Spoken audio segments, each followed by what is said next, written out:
for Planet Green. We have launched. We've completely launched. We've started the show, and it is Planet Green Trees. We're about to embark 2 hours of medical marijuana and marijuana reform in Michigan. Planet Green Trees. Attention, ladies and gentlemen. The Planet Green Trees show is underway with your host, attorney Michael Komorn.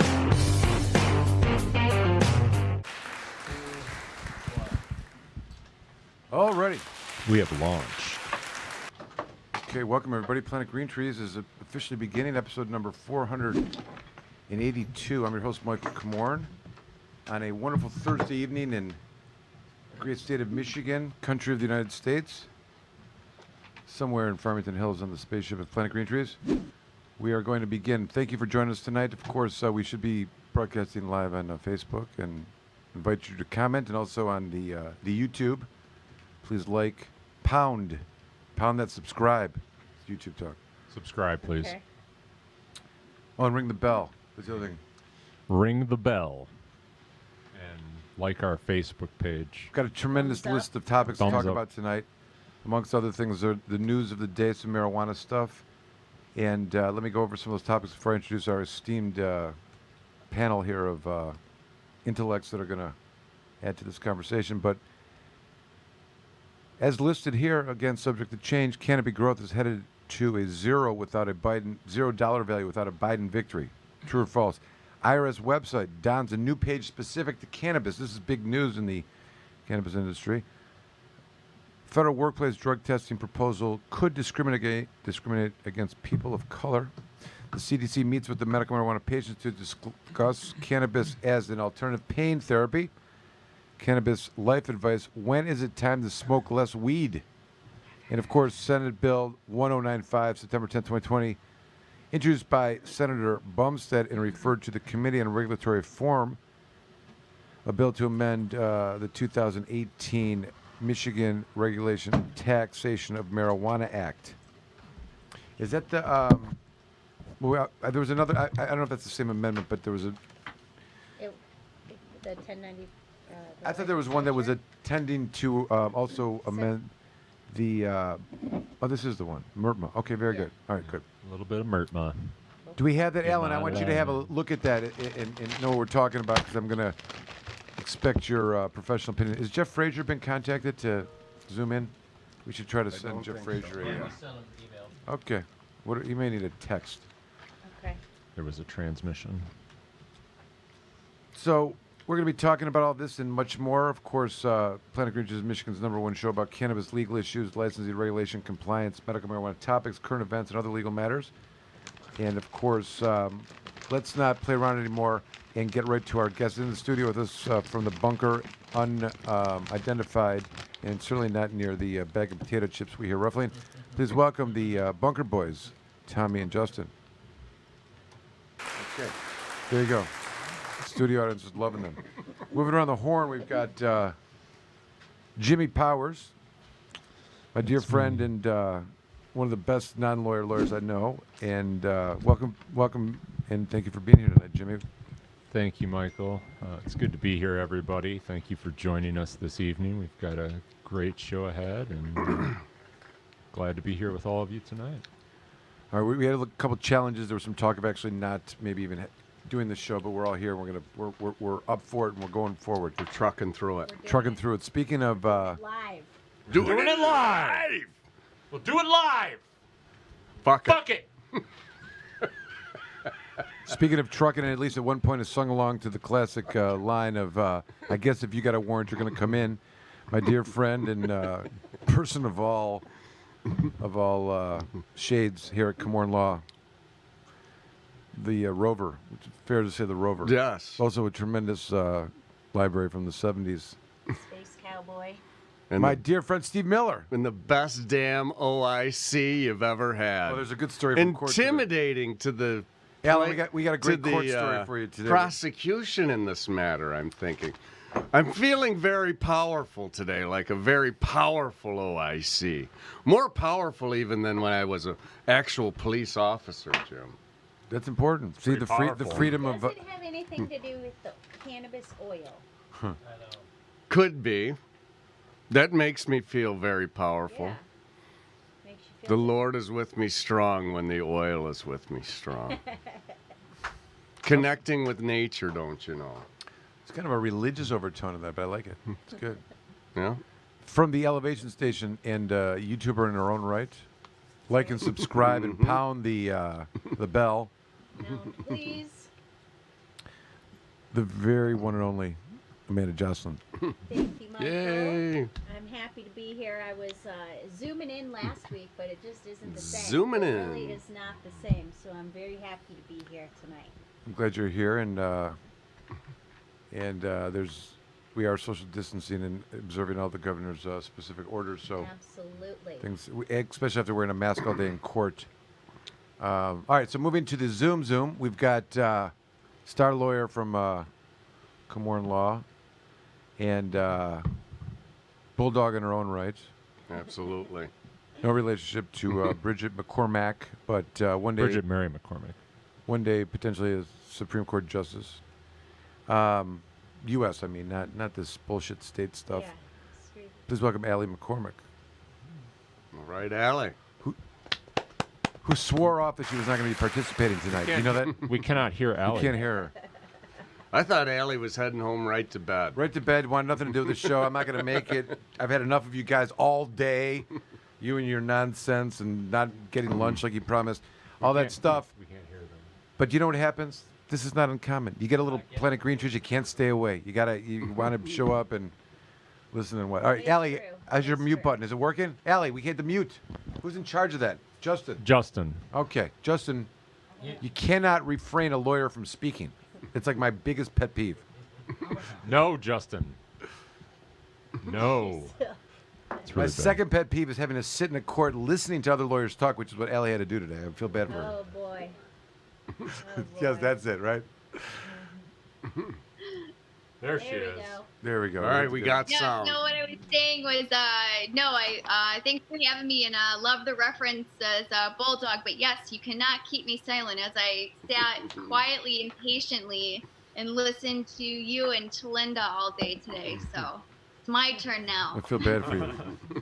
And you know what it is? I'll tell you what it is. Whenever, I always feel this, when I'm in court listening to another lawyer talk and they go on and they're talking, they think their case is so important, they don't realize that it's not, and really my case is more important. They don't understand. Right. Yeah. Just kidding.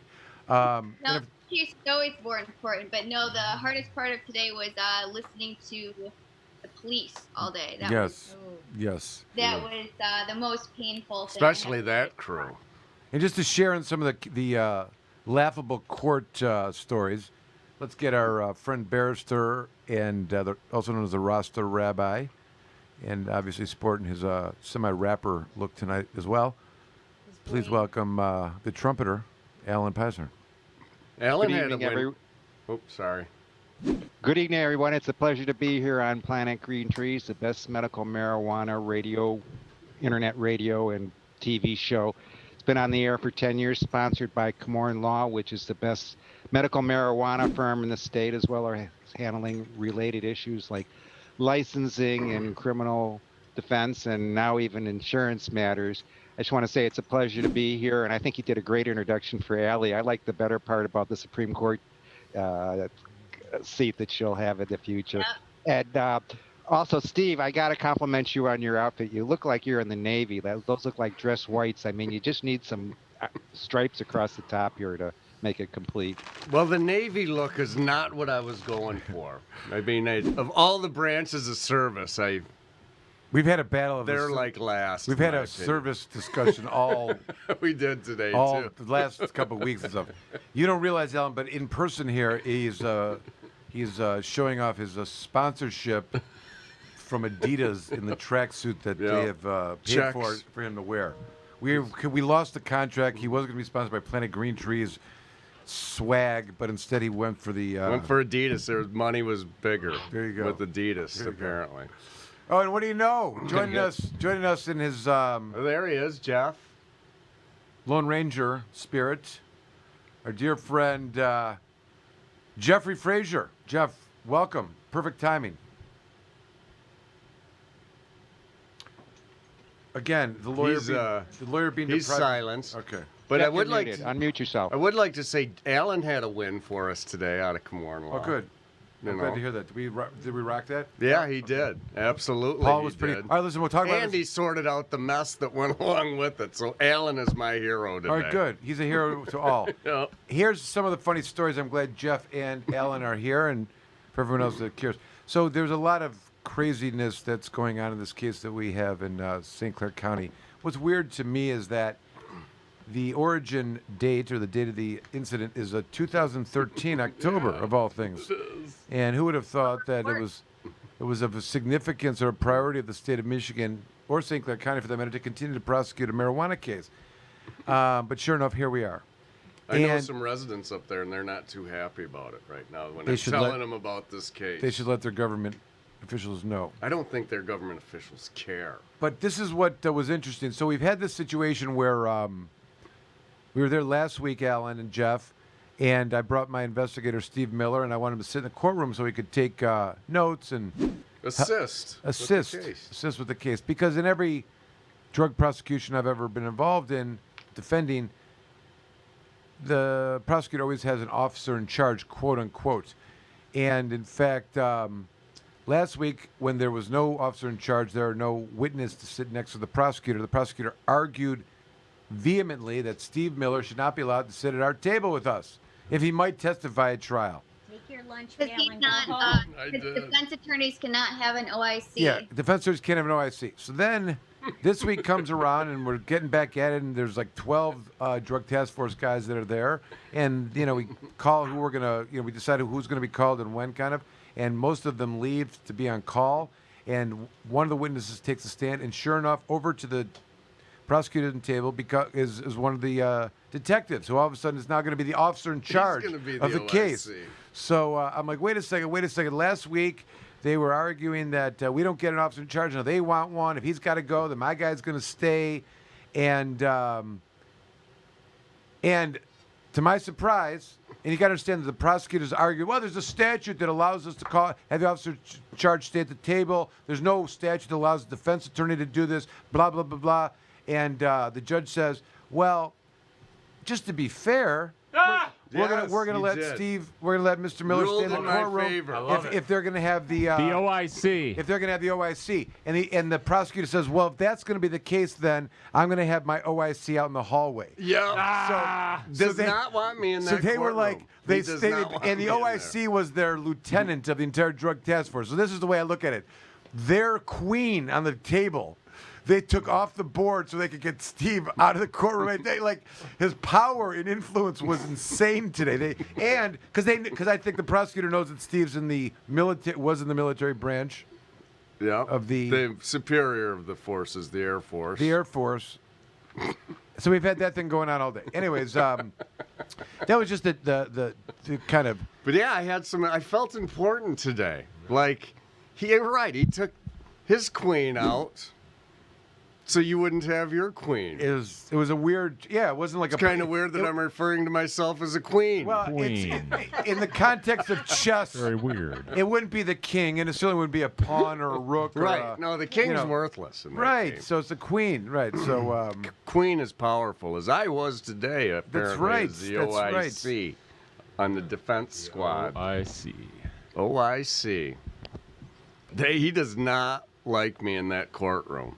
And then the first day last week, I went to go pick my spot for social distancing, and he was like, "That's a little too close for you to be sitting to me, as far as I can my tell." goodness. He Oh, did. the He does prosecutor, not yeah. like me. Wow. He does Well- not like me. Maybe he's from up there. Maybe I beat him up as a kid or something. No, he's different age. Listen, he may not like you, but he I did. had a hard time in police academy. Yeah, it's. So there was another issue that came up that I thought it important. This officer in charge rule was kind of interesting, Alan. I was curious to know what your thoughts. Jeff's disappeared. Because Thoughts Allie of- found nothing. There was on it. another on the point kind of weird issue that came up as well, which is kind of interesting because even after this entire process of arguing, I want my officer in charge here, I want my officer in charge here, while the same officer then gets called to testify, and I say, "You're the officer in charge," he's like, "Nope, not No, me, he's not me, same guy." Not me. And It's the other guy who, when he testified, said that this guy was the OIC. But then we didn't know of this distinction. There's an officer in charge, And there's an And there's a officer, supervising supervisor officer in officer. charge. Yes. Okay, all right, A okay. soik. Yeah, so We need to figure out a way to put an N between the I and C, yes. because then it would be an oink. So we had an interesting situation, and we got to the bottom in the core of what was happening in a really remarkable way today. I felt like every part of their scheming and planning to be as nefarious and evil as they possibly could was revealed today. All of their methods of what they do and how they do it, their thinking, and how they then act on it, and then have absolutely no accountability or responsibility after they act on it. And instead of arresting people, there's Yeah. now an investigative detainment, Jim. Yeah, that's a term that came up today that I'd never heard of. It doesn't exist. we've heard There's of- no such thing that's called being arrested. We've heard of this thing called a Terry stop, which is a brief on the street Telling you what encounter they said. between a police officer. It's a one step above, and the Like- detention is because they're suspicious of a weapon of some kind. To pat them down for their own safety, it's got to be brief and fast, right? They can't It's just it's the detain least intrusive of the various methods. But today we learned of a new term, Jeff. I wonder where we find this in the course of Fourth Amendment jurisprudence. But it involved an investigative detainment, and detainment being defined by placing you in the back of a police car and taking you to the police station and putting you in a jail cell while they try to get some evidence to arrest you. This is what we learned is a investigative detention. Yes. That's I've never heard of it. Seizure of some sort, no? It's I mean, I sat there and Googled it and went on Westlaw and also the MSP's website, and the only thing that I could find as far as investigative detentions was comparative to Terry stops. yeah. Now, what did the prosecutor say about this investigative detention? The Did he prosecutor. say it's okay? The prosecutor. Terry stop. Jeff, I would even argue that any prosecutor who knows the law that hears that, as Steve is kind of intimating, to argue any justification for that kind of excuse as a basis to do what they did is unethical. Because that was never taught in any school I ever went to, or any legal update, or anything else about an investigative detention. Well, if it's a Terry stop, then it requires reasonable suspicion, but that's not what they did. They arrested this guy. If they put him in the back of a car and hauled his ass down to the police station, That's that right. requires cause. That's right. Can't just do that. Right. Well, didn't they also say the reason they arrested him was for a delivery, but then they had no evidence or nothing to say for any deliveries that they saw at all? Well, no, they needed to detain him and interview him so that they could get probable cause to arrest him. Here's something that was That's kind of it, interesting. Jim. I said You to the got it. officer, if I didn't say this, it wouldn't make any sense. But who would know that in 2020 these would be questions that you would ask a police officer? But I asked the officer, I said, well, you were aware that before this detainment or whatever, that they had medical marijuana cards, and the amount of marijuana that you said was in the trunk was less than the amount they're allowed to have, right? Yeah, but I don't know where they were taking it. I said, okay, well, you would agree that being a caregiver, one of the things they're allowed to do is possess with the intent to deliver. I don't know about that, Mr. Komorn. I go, that's a debate? That's a debate? He goes, the laws back then were so confusing. I go, they were not No, confusing. they were not. And then let me say it this way. Would you agree that if anything, a patient caregiver can engage in the medical use of marijuana? Yes, I would agree with that. Would you agree then that the definition of the medical use of marijuana involves the cultivating, manufacturing, transporting, possession with intent, delivery, etc.? Oh, I don't know what the definition is exactly. Okay, but by not knowing it, how can you then determine if a person's in compliance or not? Well, Mr. Komorn, some of these cases it appears on the surface or the face of it that they're in compliance. But unless we can really get in there and figure it out, they're not, then you don't know if they're in compliance or not, okay? Seriously, this is the conversation that's taking place. It's like The best- Schrodinger's bag of weed. Well, he didn't even know the definition of, was it usable marijuana or just marijuana in general? No, he didn't know the definition of the medical use, which is what people are immunized from in that definition. That's just scary because they're the ones that are supposed to be enforcing the law and they don't even know the law. I mean, how can you necessarily enforce it if you don't even know it? Allie, they have qualified immunity. They don't need to know. Ellie, this is why none of the files that are 6, 7, 8, 10, 4 years old that's why they haven't been removed to storage yet, because the story to be told is in every single one of those cases when the question is asked of law enforcement. Have you ever read the Michigan Medical Marijuana Act? Time and time again, they would say the whole thing. No. And I would say, well, how can my clients expect to get any kind of protections under the act that they're relying on if you've never read it? And this is why they are protesting in the streets, because only in Mars or some other planet, some illogical place that things are upside down and backwards, a reverse alternate universe, could something like this be acceptable? But it goes on every single day. Well, the thing is the Medical Marijuana Act, when you print it out, it's only maybe between 15 and 20 pages. It's really not that long. That's a lot of reading for cops.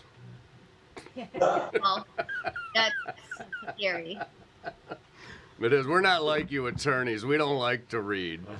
We like people. We're like bulletins. We're kind of like President Trump. We like somebody to come in and report the updates to us and read them to us so we don't have to read them.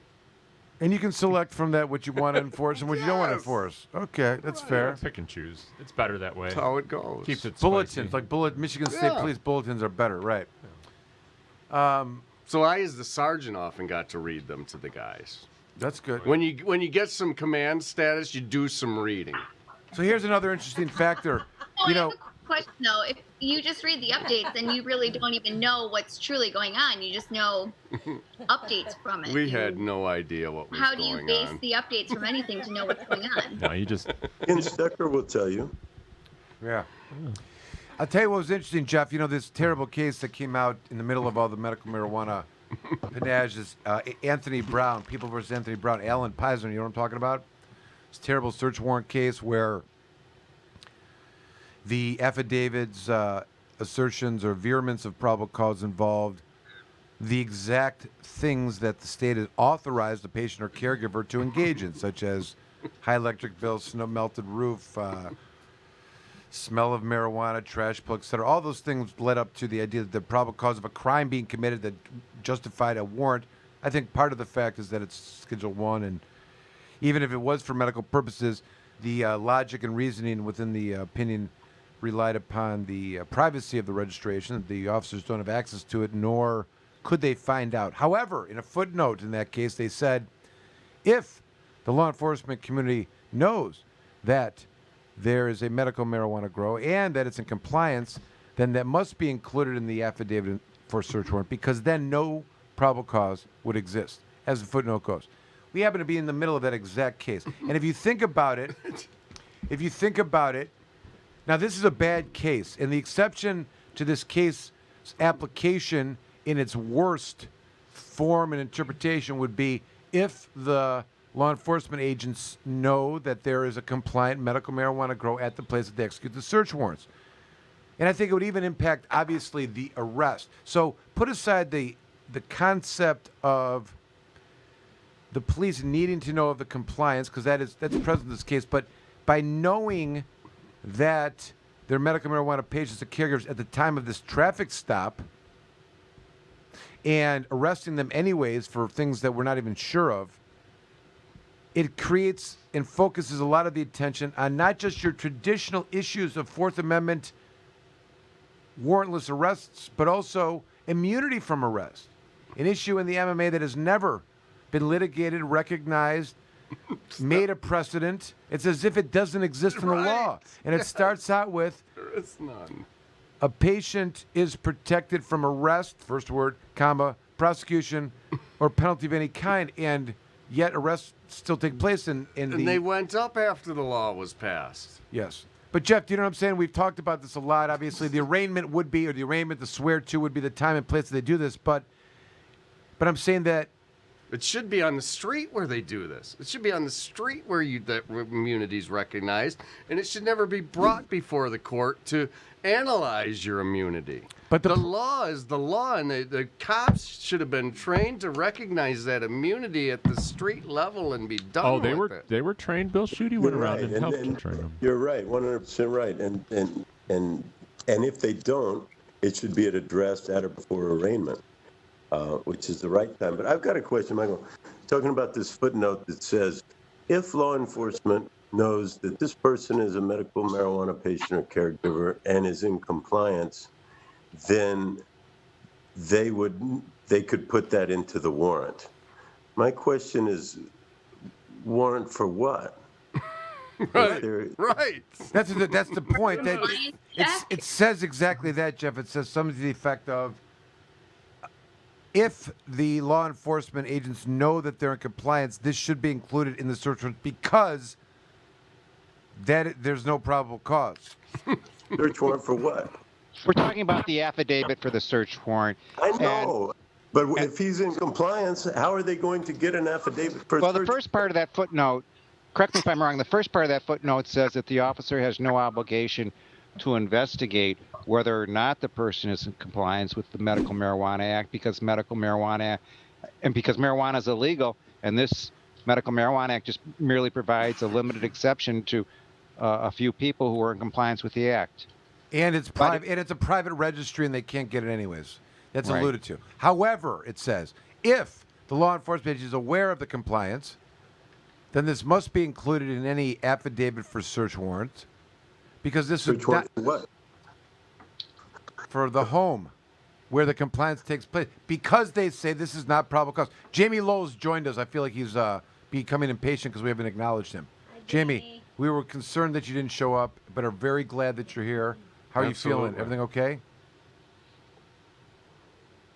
Yeah, I'm doing well. I'm in Lansing. Be here for a couple of days doing interviews for a cultivation facility here to help staff that. And also while here, trying to see what I can do about stopping the axe from being opened up in Lame Duck. And had a good meeting tonight about that. Oh, good. Senate Bill 1095 or something? Yeah, we're talking about 1095. Yeah, but that's just one thing. That's just one thing. There's like a larger plan, scheme to get into the axe over Lame Duck. Well, so that particular one, probably isn't going to fly, but that's not the only thing we have to worry about. All right, so let's talk about what you know and what you're referring to. We can return to the insanity of what's taking place in the court system later. But one of the topics on our list is Senate Bill 1095, which is a bill to amend the MRTMA. And I had some comments and discussions about that. But, Jamie, you're referring to something else. I think you're referring to the concerns or the rumors, or maybe you know more than rumors and know that some kind of bills are pending out there. Obviously, you're in Lansing for that reason. Please share with us what you know about any bills to amend the MMA or other. Well, all I know is that there's some discussion. In fact, those who watched the interview with the Attorney General that the Cannabis Caucus had a couple of weeks ago, heard them talk about a perceived need to homogenize the cannabis laws, the marijuana laws, and included in that discussion was opening the MMMA. Of course. And the MRTMA. We knew that was going to happen. Yep. And the Controlled Substances Act. While they're at it. Well, who knows what they do? I mean, the MMMA leaves caregivers and all types of things vulnerable in a lame duck session, and that's unacceptable. So, I mean, the issue is there's even talk of doing some things with the MMFLA too. So this one bill was the MRTMA. There's a lot more discussion and a lot more possible action. I don't know of bill names or anything. There's things being worked on right now, from what I understand. But I don't care what it says. I don't care what form it's in or what the intention is. It's being pitched as an innocent administrative move, or whatever that's necessary to homogenize the bills and make it easier and less costly and blah, blah, blah. And, all fine. But this process has not been fair or adequate. or offer enough time for legitimate scrutiny or input, and it would be left vulnerable in lame duck at a time when we have kind of a corrupted legislature influenced by assholes who could make changes without any public input at that time. So there's not enough time to work on doing anything like opening the acts in this session. Is there So a there's bill? very- Is there a bill specifically addressing the MMMA and amending it or trying to do something to it? I haven't heard of that bill to do it, but I know there's being work on it. I'm very aware of that. That is for sure. And the Attorney General's office said that they were doing that, and we got some of the an example of some of that work that was being done on that and on the MRTMA. What was that example Yeah. for the MMMA? Well, it was an effort to homogenize these things and So to it's make counts the same and things like that. So the point being, it doesn't, I mean, to me, and maybe to others it does, but to me, the specifics don't matter right now at all. Just the mere fact that there's an attempt to open up these acts under these circumstances is enough to step in and want to try to stop it. Well, we agree. I don't think there's any doubt of it. I heard the source by which you're discussing, and you're not suggesting that there's an actual known bill that's been intended to homogenize. There's a bill being worked on. Whether or not it's been introduced, I Fine. don't think so. Yes, there's no number or whatever being attached to it, but yes, there is something being worked on. And your confirmation for this tragedy is specifically that we heard the Attorney General speak about it, and that this, in her mind, is a positive thing, and she's going to advocate for the homogenizing. Right. So what I believe is that they are not pushing it, but that there are people around her, and by the influences that we detect when we talk about other issues concerning cannabis, assuming not necessarily sharing our perspective on everything, and saying that it would be a good idea to It's a terrible put all these idea. bills together in some way just to make it easier and more efficient. And then, in fact, this was their response to the question, which was my submitted question asked by Rick about her stating in the press a year ago that she still didn't know what the penalty would be if somebody was smoking outside. And they never answered that question, but we heard about how it was very important to homogenize the bills. That was the response. So it's scary because things like, maintaining the position of it being a civil infraction at $100 could be compromised.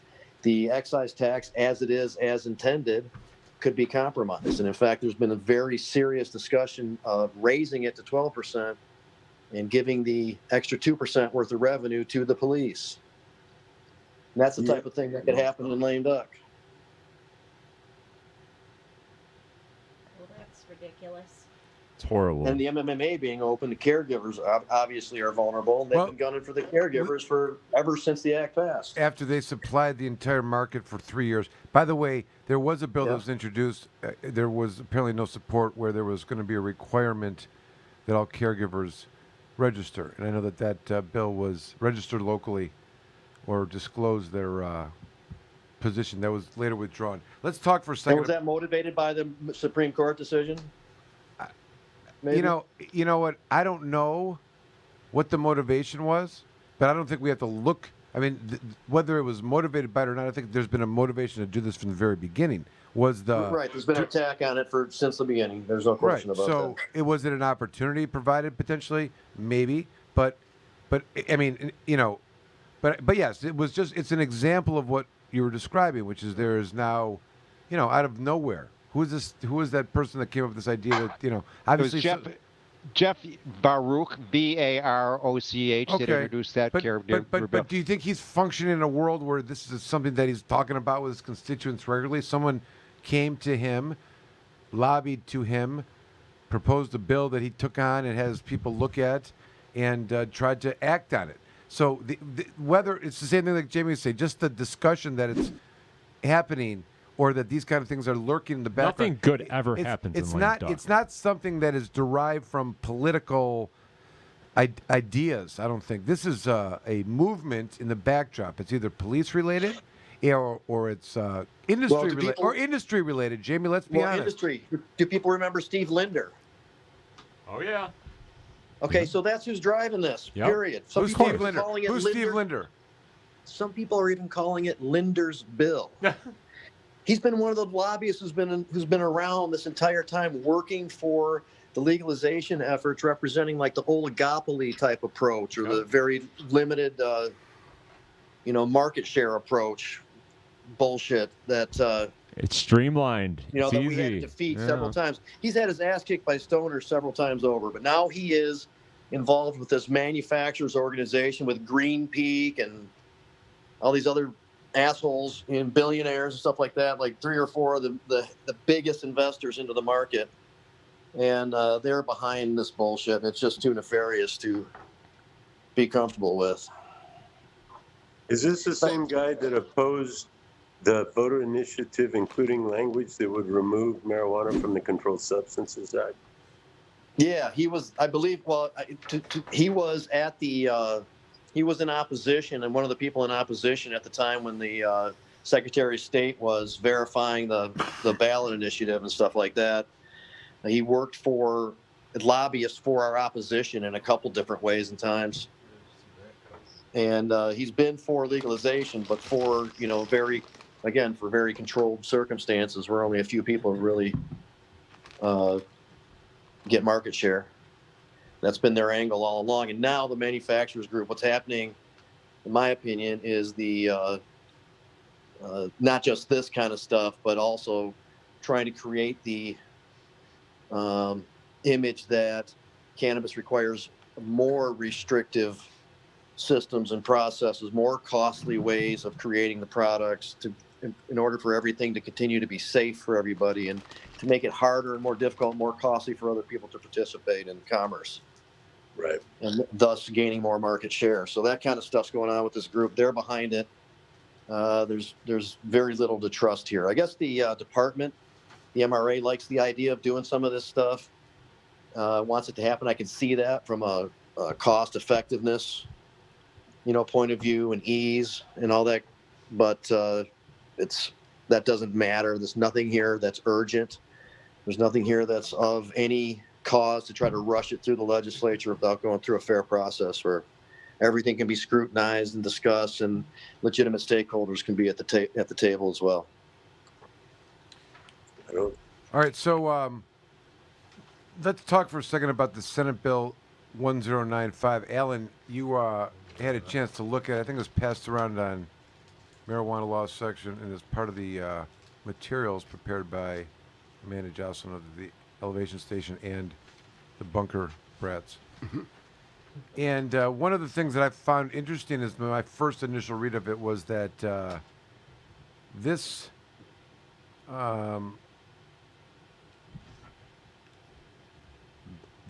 bill, I mean, this part of the bill, this is section, I believe, 3, the definition section of the MRTMA. It has a definition before there's any amendments or, cross-outs or adds that contradict the current definition of what marijuana is. In the statute, section E, marijuana means all parts of the marijuana plant. That isn't the definition of marijuana anymore, and this isn't to amend it, but this is one of those bills that came out that's contradictory at certain points where, contradicting federal law, contradicting the Michigan's Hemp Act, and other executive orders by the governor. But nevertheless, my first read of it was that they're introducing the concept of flowering marijuana plants. Yep. Of all the definitions that they've kind of created, they have different definitions of what different types of marijuana, different forms of marijuana. They have a definition of a plant now within the MMA.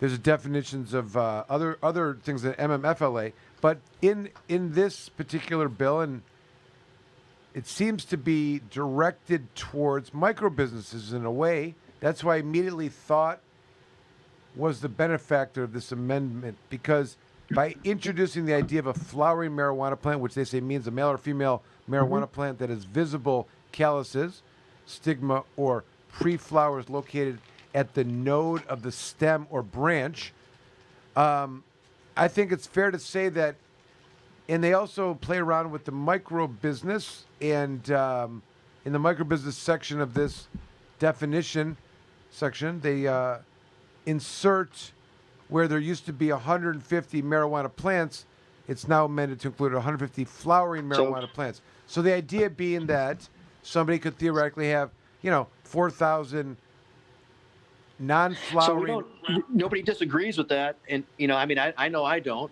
within certain contexts at all. That would be good.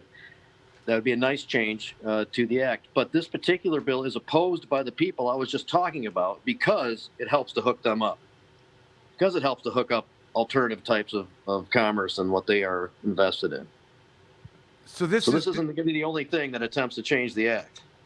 I see. So it's just the door opening, and once we're in, once the door let's opens, take out the heart, the lungs, yeah, and the liver. Yep. And what passes, and we all know this from experience, is not going to look anything like this. No way. This is a vehicle. And as it moves down the path of becoming law, everybody gets to attach their shit into it. Or it becomes a negotiation, right? Yep. This bill gets pushed forward, and okay, we'll move this one, but we're not going to move that one. Or we'll give you this if you give us that. If I could back up a little bit on this discussion, and first when we're talking about changing the definition of marijuana, there is a slight problem in the law that we have a definition of marijuana under the Controlled Substance Act, and another definition under the Medical Marijuana Act, and another definition under MRTMA, then another definition under the MMFLA. So what Jamie just said... And the Hemp Farming Act, Alan, if you didn't mention that one. Okay, my apologies. So what Jamie just mentioned a couple minutes ago about homogenizing these laws, there is some argument that there can be confusion with all these different definitions and all these different laws. And then to bring Jeff in on this, the simplest answer for fixing all this is remove it from Schedule 1. But even if anything makes sense, that doesn't matter. The risk that it would have under the current circumstances isn't worth it. So there are some things that make sense, and maybe in a subsequent session with a proper work group, with enough people at the table with a legitimate stake to really vet through this stuff and be part of the discussion, that those types of things could be changed. But under these circumstances, there's no possible way that it's worth the risk. Let me step back for a second and describe what's taking place here.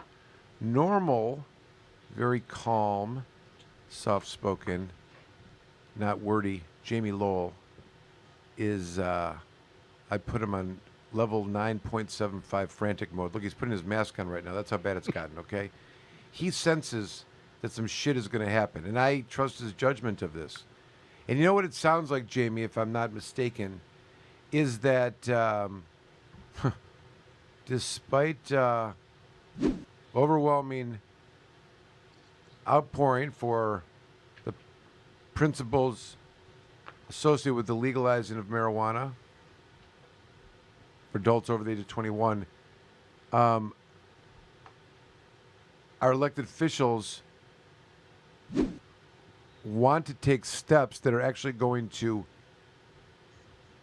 prohibit what is essentially already permissive behavior, or scale back what is permissive behavior to being prohibited. That's the direction.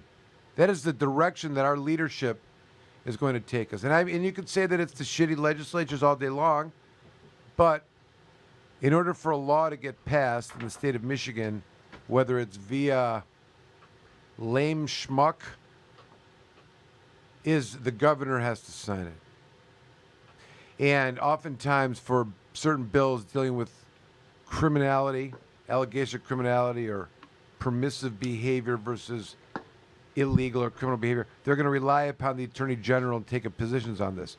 So is it fair to say, Jamie, that if any of these things occur, it is the fault of the existing administration for letting it happen? Confirm or deny that? Well, if they support it, that makes it a lot easier for everything to go forward, and that in part is what's being counted on. So there's something to be said for that. We are going to request that the Attorney General not be involved in this anymore and help us to get a proper work group set up for next session. Whether or not they'll do any good, I don't know, but we're going to put on record that we don't appreciate this participation in this and that it was not being done fairly, and we ask that they quit participating in it, but we'll see what happens with that. Not that my opinion or suggestions matter, but may I offer and suggest that the idea that any kind of concern would exist at this time about these things happening is enough. Well, I agree. Okay, if that's enough to say it is not negotiable that not just you don't support it, but you make sure it doesn't happen. That the MMA is off limits. And if anyone, if for some reason there's any logic, or the logic that's being used to consider removing any of the protections, permissive behavior of the MMA, can I ask this question? Does anyone know what's happened the last 3 years? Does anybody know that their program that they set up was doomed from the beginning, and we would have been in a state of emergency by their use of their own words? And only because of caregivers were they able to survive? Are they that blind, Jamie, that the next step would be, oh, yeah, now we're done with you. We're just going to... They're not blind. They just don't care. Well, the point... I know, it really sucks. Like in Oklahoma, like the small farmer, even if they grow in their own basement, can get a license and bring product to market as long as it passes the standards, which aren't as nearly as strict as ours. They can bring it to market. And that's helped out, just like the caregivers' involvement. Not only saved everything, but it also helps out in other ways. It keeps everything floating. It keeps a diversity of some good cannabis in the market. And it's better for everybody. Why not? And it draws people out of their concerns for diversion or whatever, or the gray market, as it's been described. It's an invitation to do that.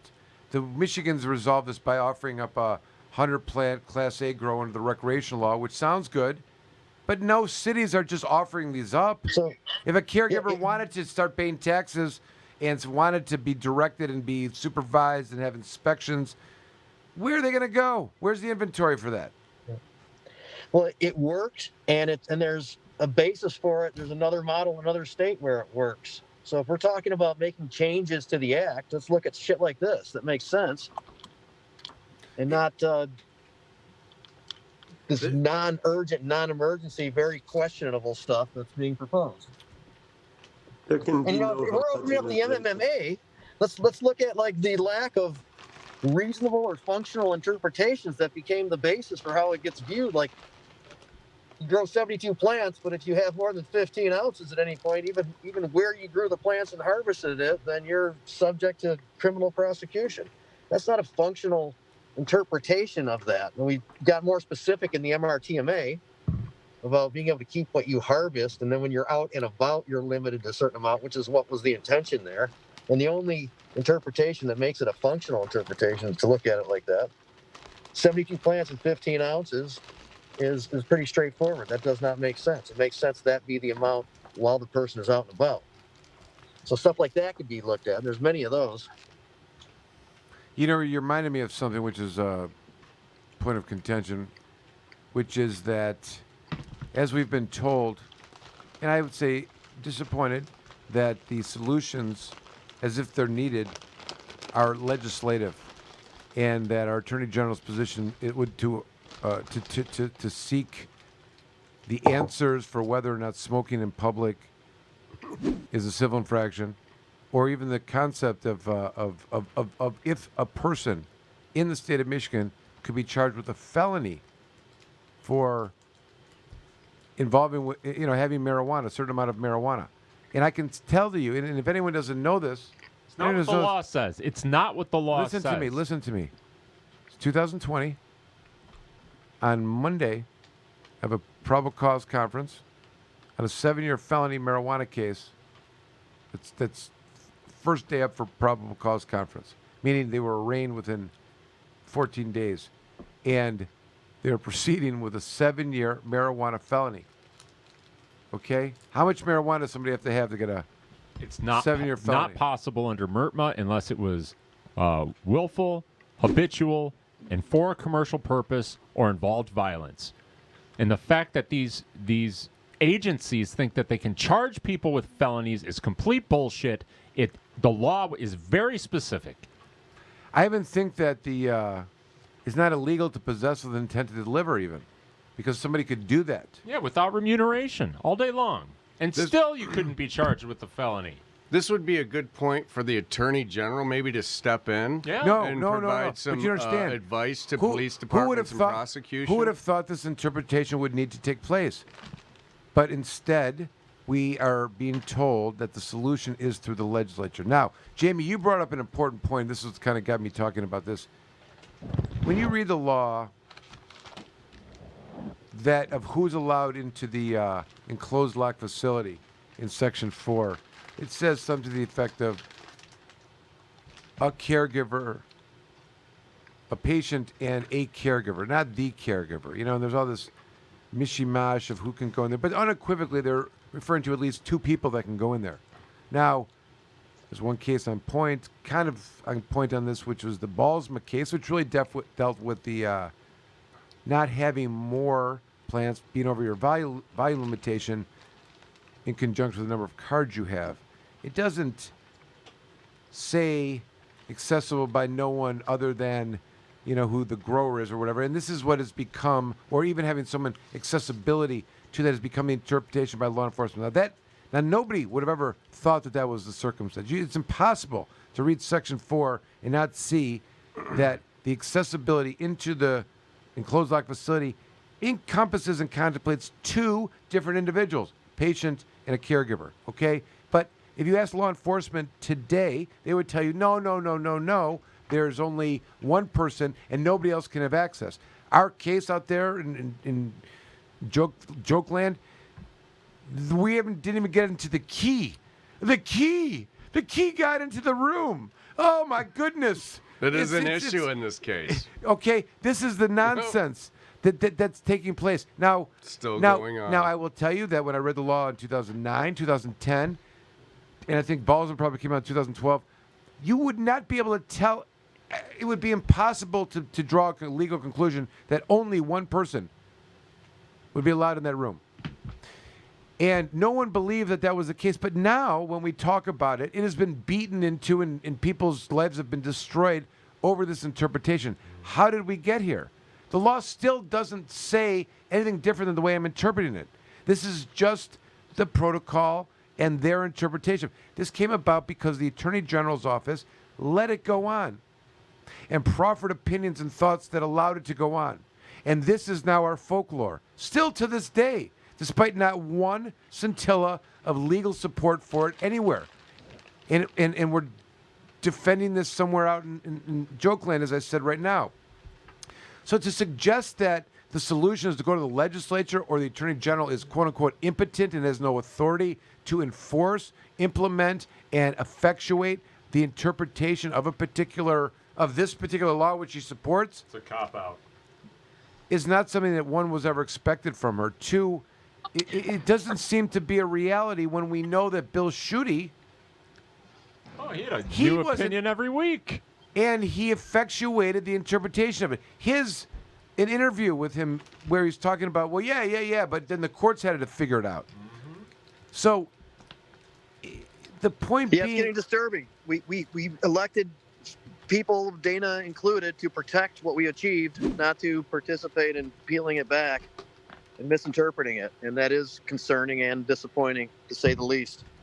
And let's not be mistaken either, as much as I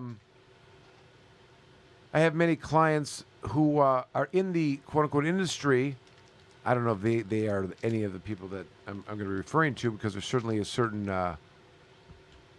certainly within the cannabis industry you have different participants, Jimmy. Is that a fair statement? You have some of these larger finance groups that have multiple licenses, and as they obtain retail licenses, they're also getting 2 or 3 grow licenses in the same town. You know what I'm talking about, right? Well, yeah, the group that we were just discussing that has this manufacturers association. Okay, but within the cannabis industry group, you have a divide between, what are some mom pa decently financed groups that are in their own kind of category versus the other better financed and corporate backed and you will. Canadian. Sure. Okay. Yep. So, I mean, I don't know what their positions they're taking. I'd be interested. Do you think that Robin's group is going to be supporting the opening of the act? Because it's those kind of support that we have seen has impact on the legislatures, allows them to at least hang their hat, right? Well, I don't know what Robin's group is officially going to say in response to this, but I would have a hard time believing that they don't understand the bigger picture risk that we are describing right here. A lot of those people were involved in the same process as we were and have dealt with these people as we have over the years. And I think that they could at least point out that this process has not been fair or adequate in order to, make these changes in laws at this time, and that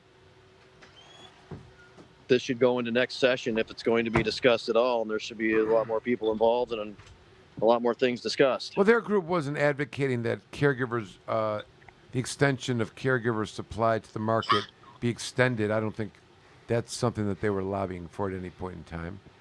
It wouldn't be surprising, Jamie, let's be honest, if they're... No, I don't think that they were lobbying for that at all. And I know that there are some individual members of that organization that would not mind if that was the case at all and would support that concept. But I don't think they were weighing in on that. I think that's something that's a little bit too varied amongst that group to be able to take a single position on.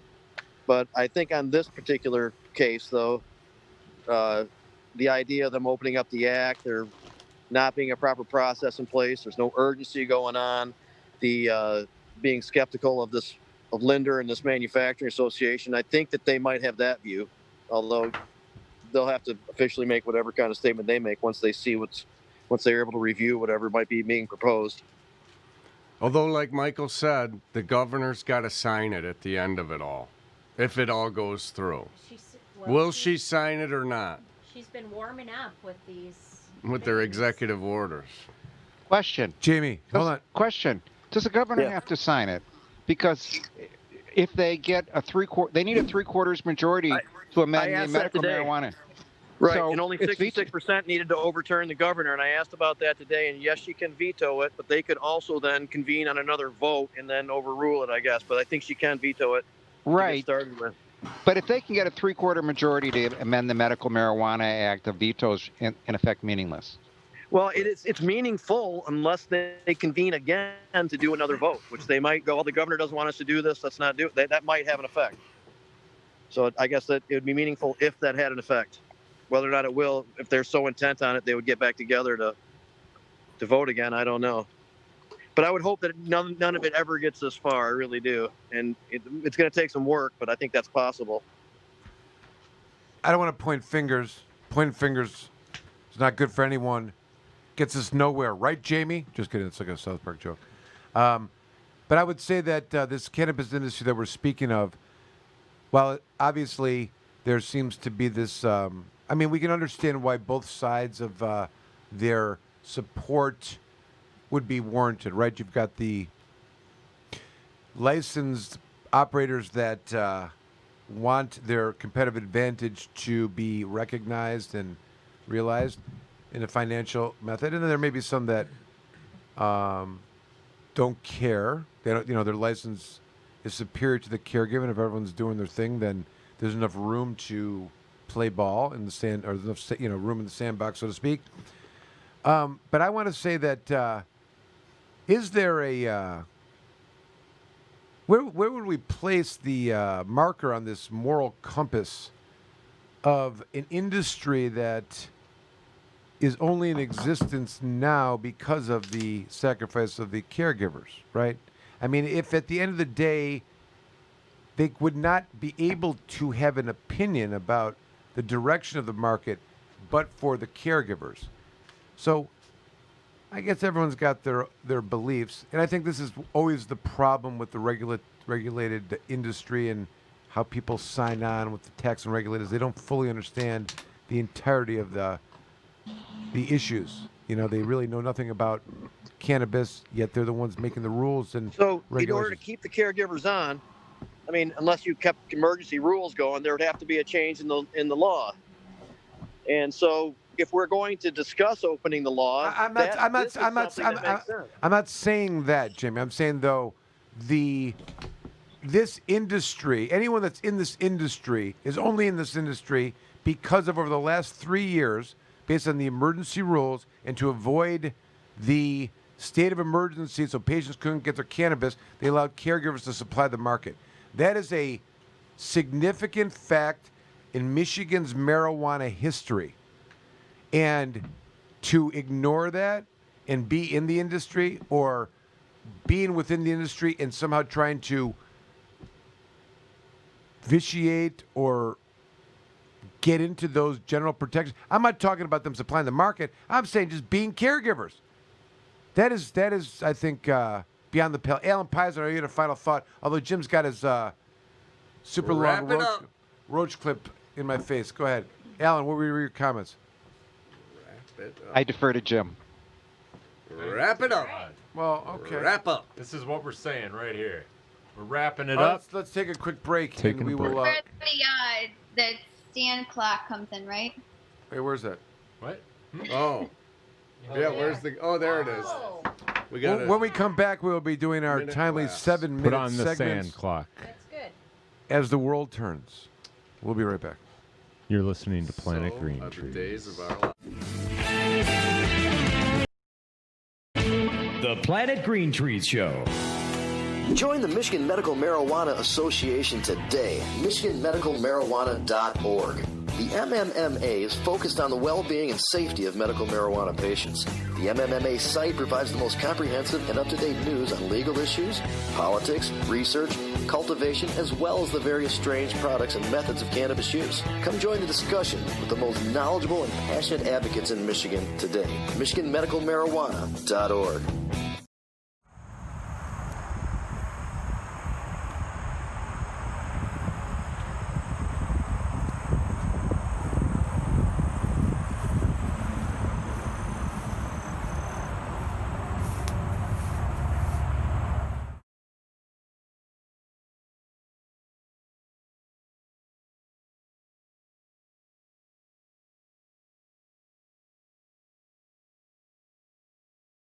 I am Earl from G3 Cannabis Therapy Network, and you are watching Planet Green Trees, the original and #1 podcast in Michigan for all things cannabis and legal news.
Dr. Bud Green here. Welcome to our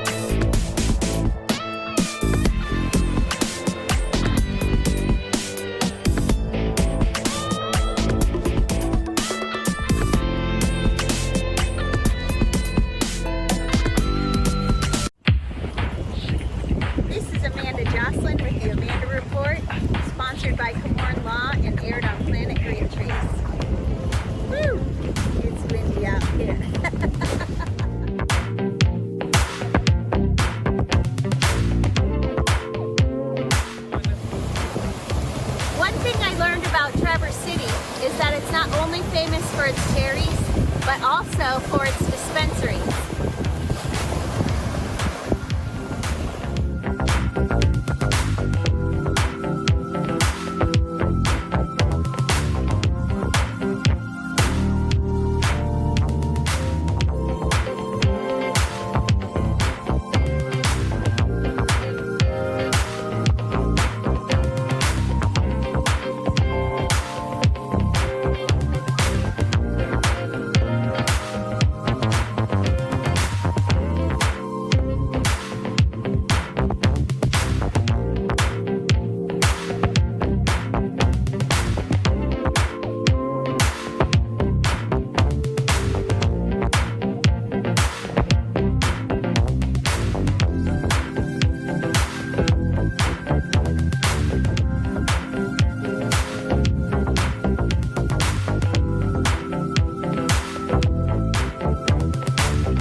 And now I'm back on it. What's this? In the face of injustice, we stand proud and tall. Police misconduct drives us up the wall. We come in all shapes and sizes, fighting to be free. Jack-booted thuggery serves to charge our battery. We are the dildos for justice, and we are here for you. When you just don't have the juice to do what you must do, and when the police come calling cause you smoked a little grass, grab a dildo for justice and shove us up their ass. We do all the hard work at attention all the time. We may be rigid, but our justice is sublime.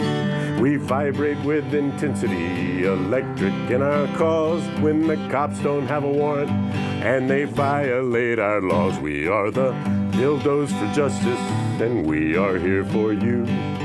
When you just don't have the juice to do what you must do, and when the police come calling cause you smoked a little grass, grab a dildo for justice and shove us up their ass.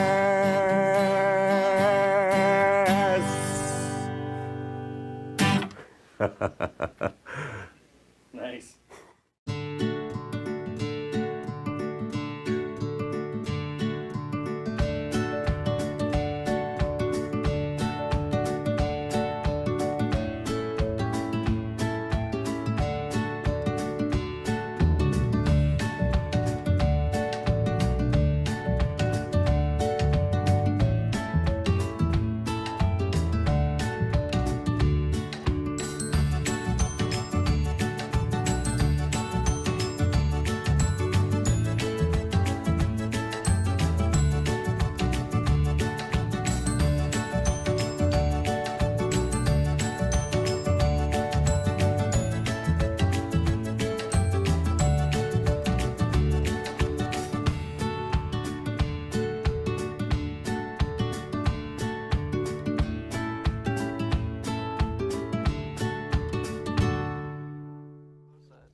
We're going on an adventure. I'm gonna tuck my feet on.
Hi, this is retired Sergeant Steve Miller, and you are watching Planet Green Trees.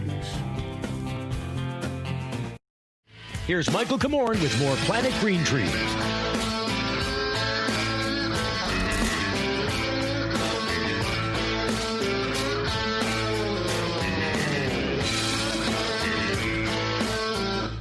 It's ugly. You do it. We may have to babysit.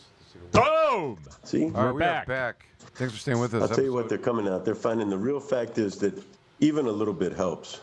You know. Even We are things- back. Better than nothing. Yes. We're live. Yes. And how could we be? How could anyone think otherwise? You know. Oh, it's not 100% effective, so don't wear a bandana. When I was in court, Now he's I got don't to think- stand I back. won't wear a condom while I'm at it. You know. So We're Justin. Hold on. when I was in court this morning, they were letting people in one at a time. The officer lets you one person in. He takes your temperature, screens you, and whatever.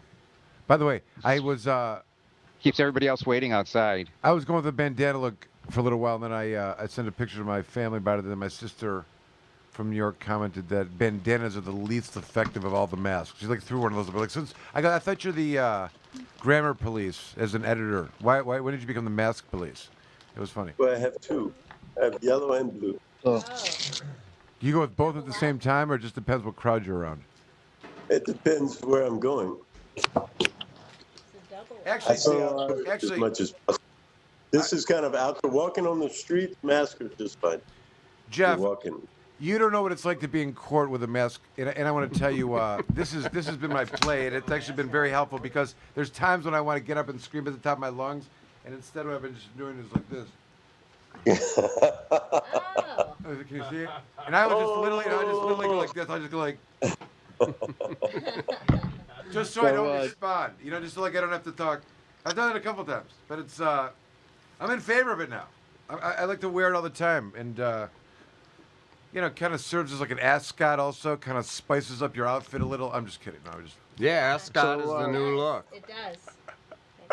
So to along these lines, to let people know, we had a positive COVID employee at our East Tower store, the Botanical Company. Uh-oh. Got word Sunday night. We followed all protocol and did everything as we were supposed to, and were not mandated to shut down or do anything by the health department, but we voluntarily shut down and had the place deep cleaned and had everybody on the crew tested. And we just opened back up today after everybody got negative tests and everything was gone over and stuff like that. So Where are you? Where are you, and how are you getting so much done while you're on this radio show? Because I can usually only do one thing at a time, especially when I'm talking to somebody. You seem to have walked from 4 different continents by now. What are you doing over there? I'm in the parking lot of the Hyatt Hotel in Lansing. Okay. All right, good. Committing a Smoking misdemeanor. purple Committing a misdemeanor as we speak. It's a civil infraction, in my opinion.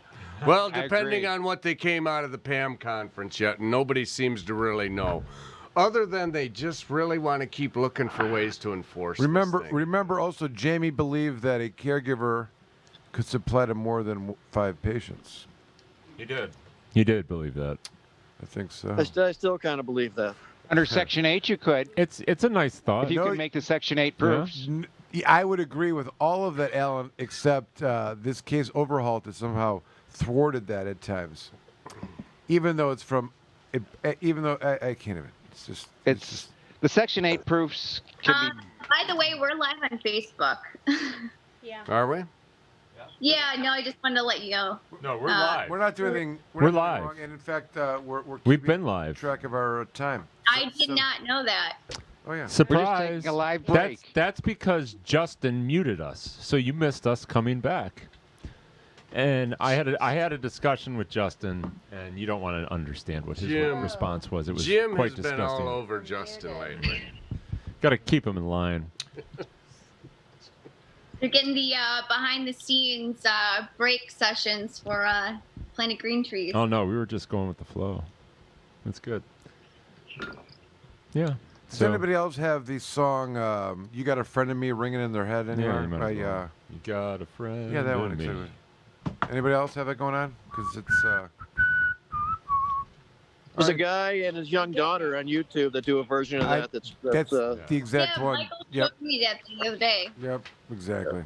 Exactly, Jimmy. All right. So what do we want to talk about? Canopy growth is headed to $0 without a Biden victory. What does that mean? That means they're going down unless it goes federally legal and they can trade on Stock exchange? Yeah. I don't think either party or any of the government officials are in any way, shape, or form, even in any of the potential legislation that's going to pass at the federal level, Jamie, none of it makes it any different at the federal level. Like if any bills have a chance to pass, it's like, leave the states alone and let them do their own thing. But it doesn't mean the taxing of it won't be different, right? And as things stand right now, the extra tax revenue that penalizes mostly the retailers, what's the motivation for them to stop or change that right now? What would be the trade-off? What would be the trade-off in dollars and cents? Doing the right thing. We're talking about a government. We're talking about a government. Strive to do. Yeah. They do? All right.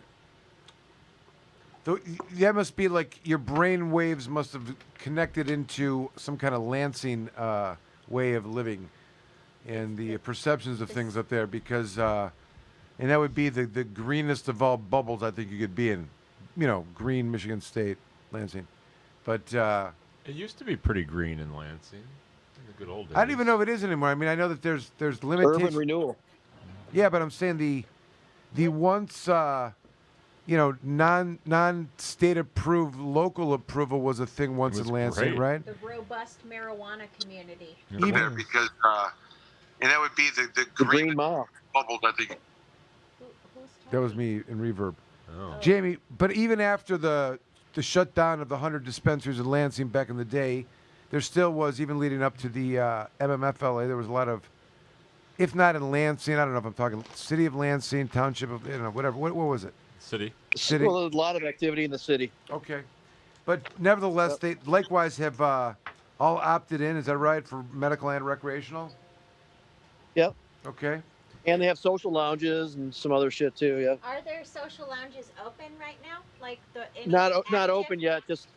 Not open yet. But some people have just been awarded the local process was the weird process in the whole thing, and only so many were awarded, and they went through a weird point system or something like that. And I think that it was recently decided who's going to get them or something, but they're not open yet. Well, I for one can't wait until somebody does, so I can go and hang out and see what they're doing. I'm involved in one, helping to get one open in Kalkaska, and Ryan Basor is a part of it. And there are some others close to us, and hopefully that'll be November-ish. I mean, it's hard to say right now. There's a lot of factors, but that's kind of a loose target time right now. Well, I'll tell you You are what, certainly welcome to come up there. that would be excellent. The Amanda Report does like to go on the road, and so Botanical Company, and then next to Kalkaska for your lounge review. So. Yeah, in fact, the social lounge will be conveniently located directly next door to a Botanical Company retail store. Well, there we go. We got a threefer. That's convenient. And I also think that's Road probably trip. the only way that model works is when you're able to do that. Yeah, I think that's it's tough if you don't have a direct feed for sure. But it can be done if you just got to get creative and have connections. You got to talk into the mic. Dirty Dan's losing his mind. Yeah, I bet he is. I am totally not following the guidelines. Not. I'm going rogue today, and Dan's not having it. No. Does anybody care about Canopy growth? They want to sell on the stock I exchange, don't. but they can't. Okay. No, did we? Very good. Dan said Biden's on CNN. Right now, talking about marijuana? Does he know what he's talking about? Dan didn't seem. No, I mean Biden. Oh, no. I mean, Dan had opined on that. We should ask Dan. Hey, Dan. We'll get Dan in here to give us a rundown on what Joe Biden has to say at CNN. Dan. You should have impersonations on this show. We need to ask you a question. Anyone have a My microphone volume. Jeff? You got a comment, Jeff or Alan or even lawyer Jamie or Jim? Amanda too. The IRS has a marijuana industry page now. Do you know about this? Do you hear about this? Yeah. Yes, they're getting ready to smack down. IRC 280E in the marijuana industry. Businesses that traffic marijuana in contravention of federal or state law are subject to the limitations of Internal Revenue Code Section 280E. The marijuana industry frequently asks questions linked below address federal tax filing and information report requirements specific to taxpayers in this industry. I mean, let's stop for a second and think about how insane this is. Okay? Here's our federal government telling you that your business is completely illegal and deemed trafficking because of Schedule 1 is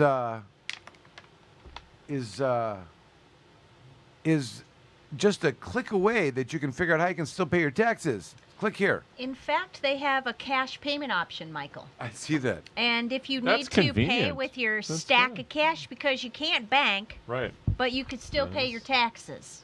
Okay.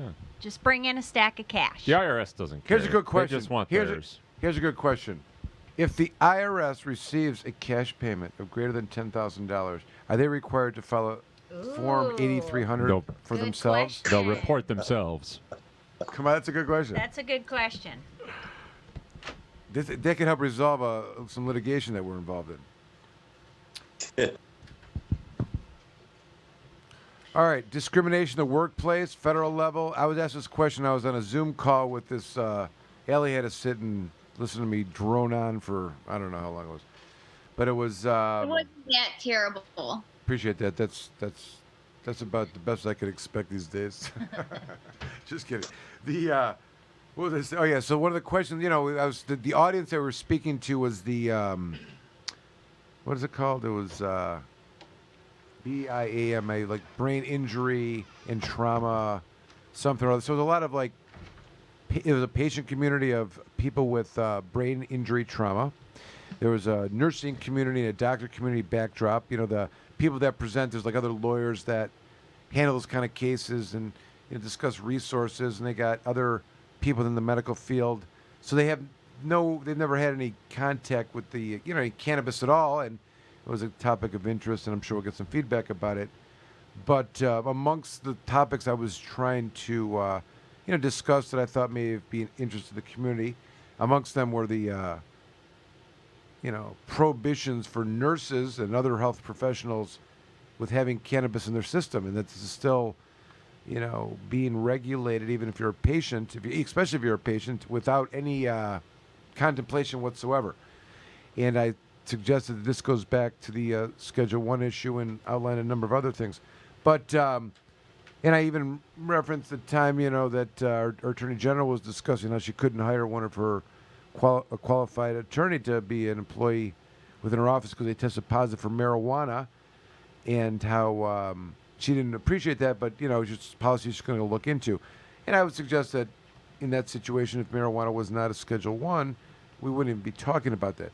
But returning to either the federal workplace or either the state workplace, I told the audience, Alan, correct me if I'm wrong, but under no circumstances should a state employee who is has a medical marijuana card and are in compliance, could they ever be discriminated at work? You would agree about that?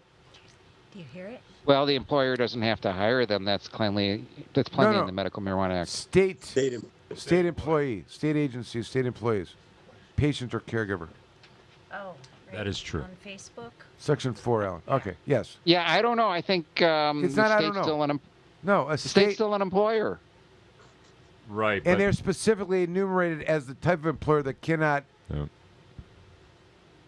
deprive someone of employment, a license, or other for their if they're immune from or if they're in compliance. Well, they can't deny them the license, but they can deny them the employment. They cannot. The state cannot do this specifically. Private employers can, and that's what we're talking about. Okay. Here. I guess two lawyers never agree on anything, and this is a good example. Well, because City of Epley, who was that? Epley versus the City of Lansing. That was that case in the Court of Appeals that dealt with that specific issue about employers. She was actually given her job, and then she tested positive for marijuana, and they withdrew the offer. What was the job? Board of Power and Water and Light or something in Lansing. It was Epley. It was a case. It was in like 2017. It's in my summaries and it's in the MMA cases. But I don't know if you've ever. Let me just want to point out to you here this section here that discusses.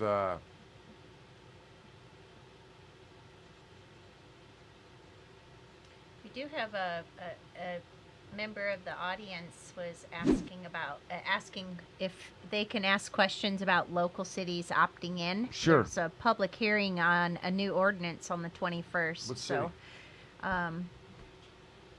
Brandon, if you're listening, go ahead and type in the city, and we'll go ahead and answer that up.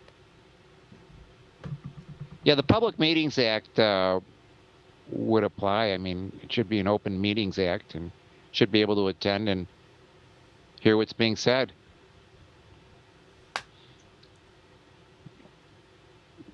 And hear all discussions on it. I think we're going to have to go to another break, Tommy. Yeah, we might need to regroup. We got to pause. We've had a couple people exit. I'm not sure where they've gone. So we'll regroup. We're going to regroup, and then we'll be back. You're listening to Planet Green Trees.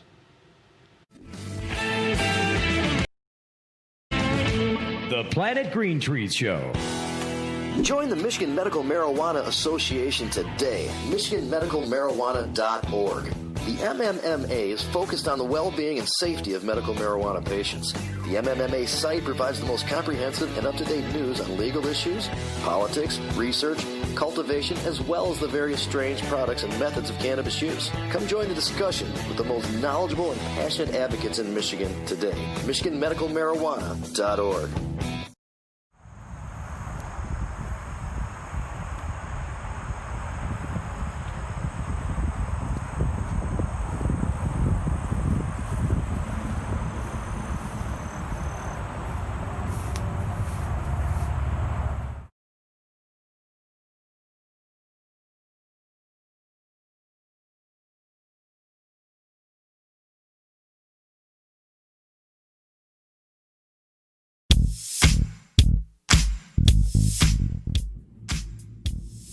This is Amanda Joslin with the Amanda Report, sponsored by Komorn Law and aired on Planet Green Trees TV.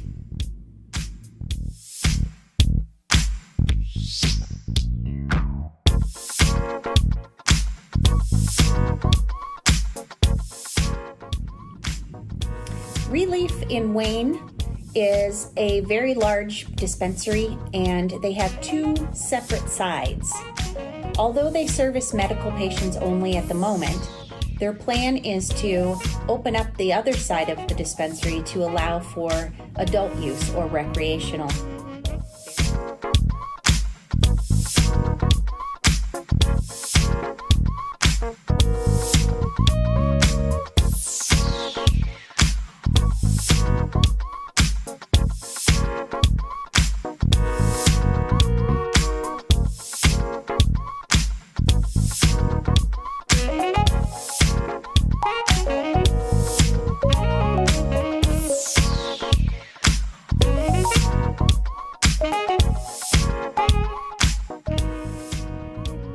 It'll be really interesting to see how, as the years progress, Relief grows into their space. It's a massive location, and there's a lot of good things that can be done there.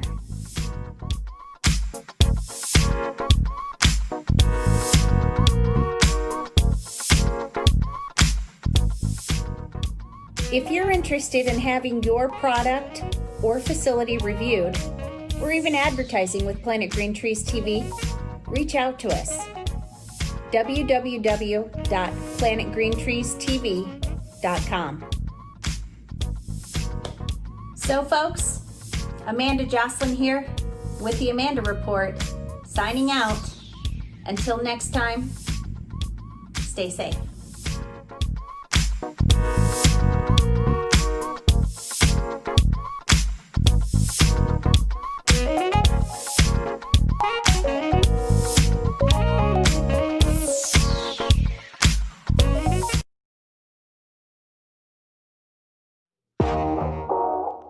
Hey everyone, it's Amanda Joslin here with the Amanda Report, powered by Komorn Law and aired on Planet Green Trees TV.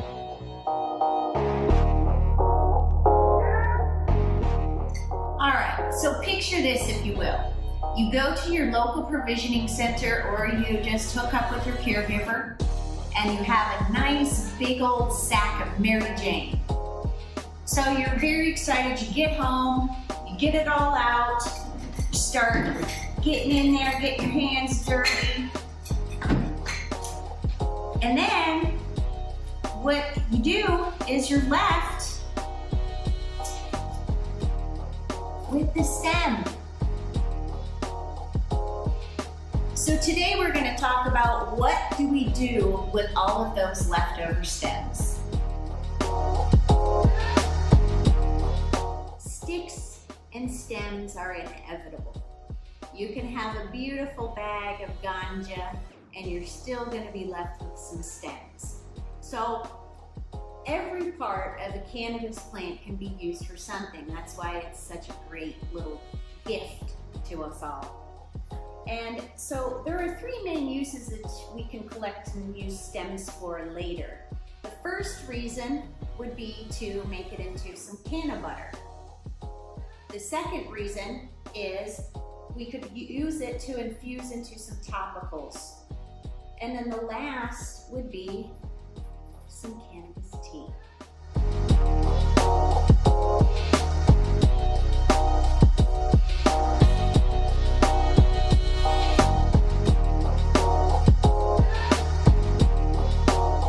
You should absolutely not smoke your stems. Not only will it not get you high, but also, you guys, it's going to give you a monster headache, and it's probably going to tear up your throat and make you cough a great deal. So, can you smoke stems? I guess you could, but please don't.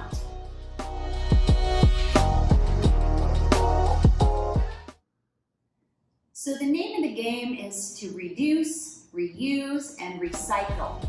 So start saving those stems. What kinds of things have you done with your stems? Give us a comment below. This is Amanda Joslin with the Amanda Report, powered by Komorn Law, aired on Planet Green Trees, signing out.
Dr. Bud Green here. Welcome to our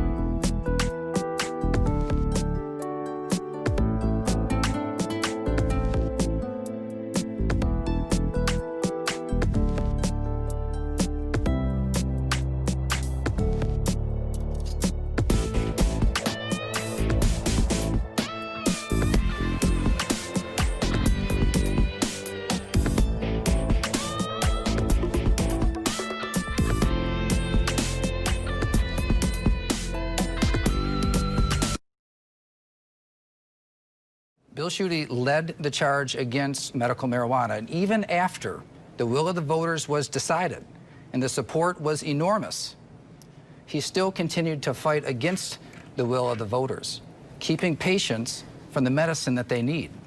So I think it's important that we all speak up on what we think about this initiative.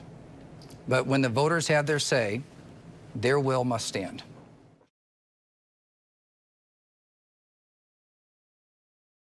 Hi, my name is Jim Powers with Michigan Parents for Compassion. You are watching Planet Green Trees. Planet Green Trees is the #1 podcast for marijuana and marijuana-related discussion in the state of Michigan. We've been at it for over a decade. There's no greater place to get your news, and there's no greater host in that we have attorney Michael Komorn, who you should absolutely call and contact for all of your legal needs. Planet Green Trees is the #1 marijuana show in the state of Michigan. Tune in to Planet Green Trees every Thursday at 8 p.m. Here's Michael Komorn with more Planet Green Trees.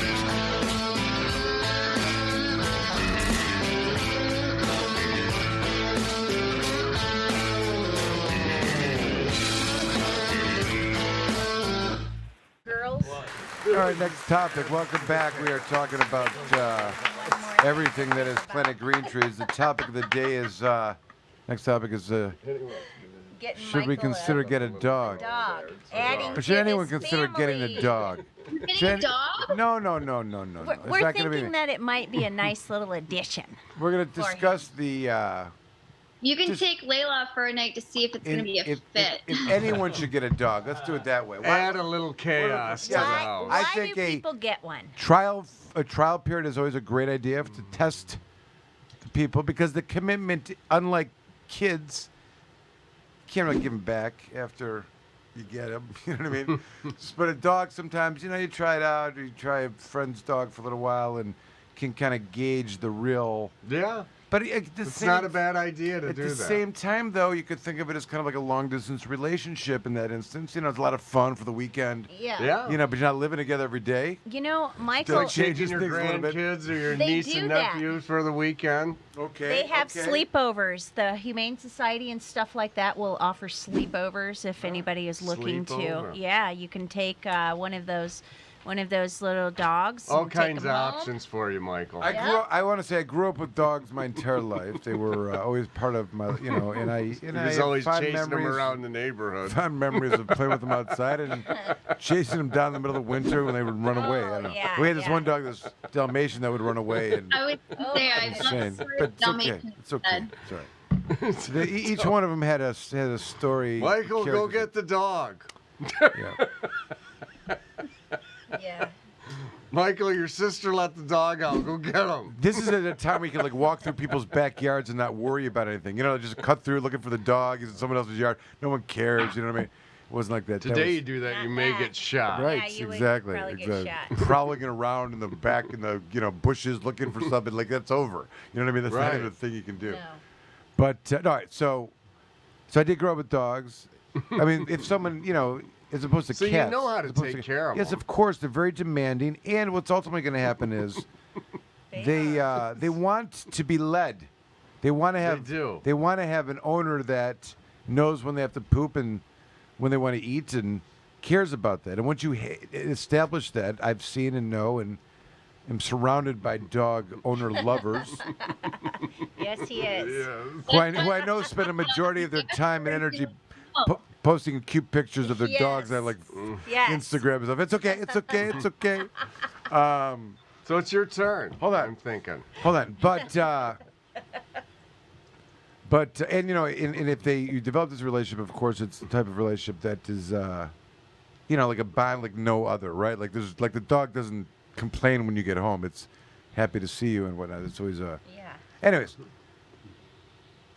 is there any cat lovers in our crew Cat here? lovers in the house? Dan, you kind of seem like you're a cat guy. I like cats. Okay. They're not my go-to animal, but We have a cat. You have a cat? We've had many. This is the 5th cat. Is it the same cat? Is this the fifth life of the No. eighth life? The 4 are gone. This was the kitten that showed up about a year after all of our animals finally passed. If you don't like you just get rid of them. Is that what you're doing, or? No. They It's were the all exchange program. They all got old. Michael. I'm just joking. They all I'm got joking. old. Do they? Because I think isn't the. I don't really.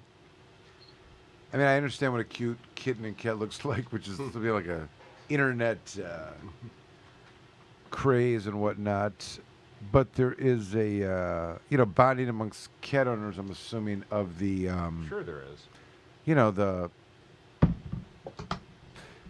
The connection with the cat personality, whatever that may be. And there's a bonding of cat owners.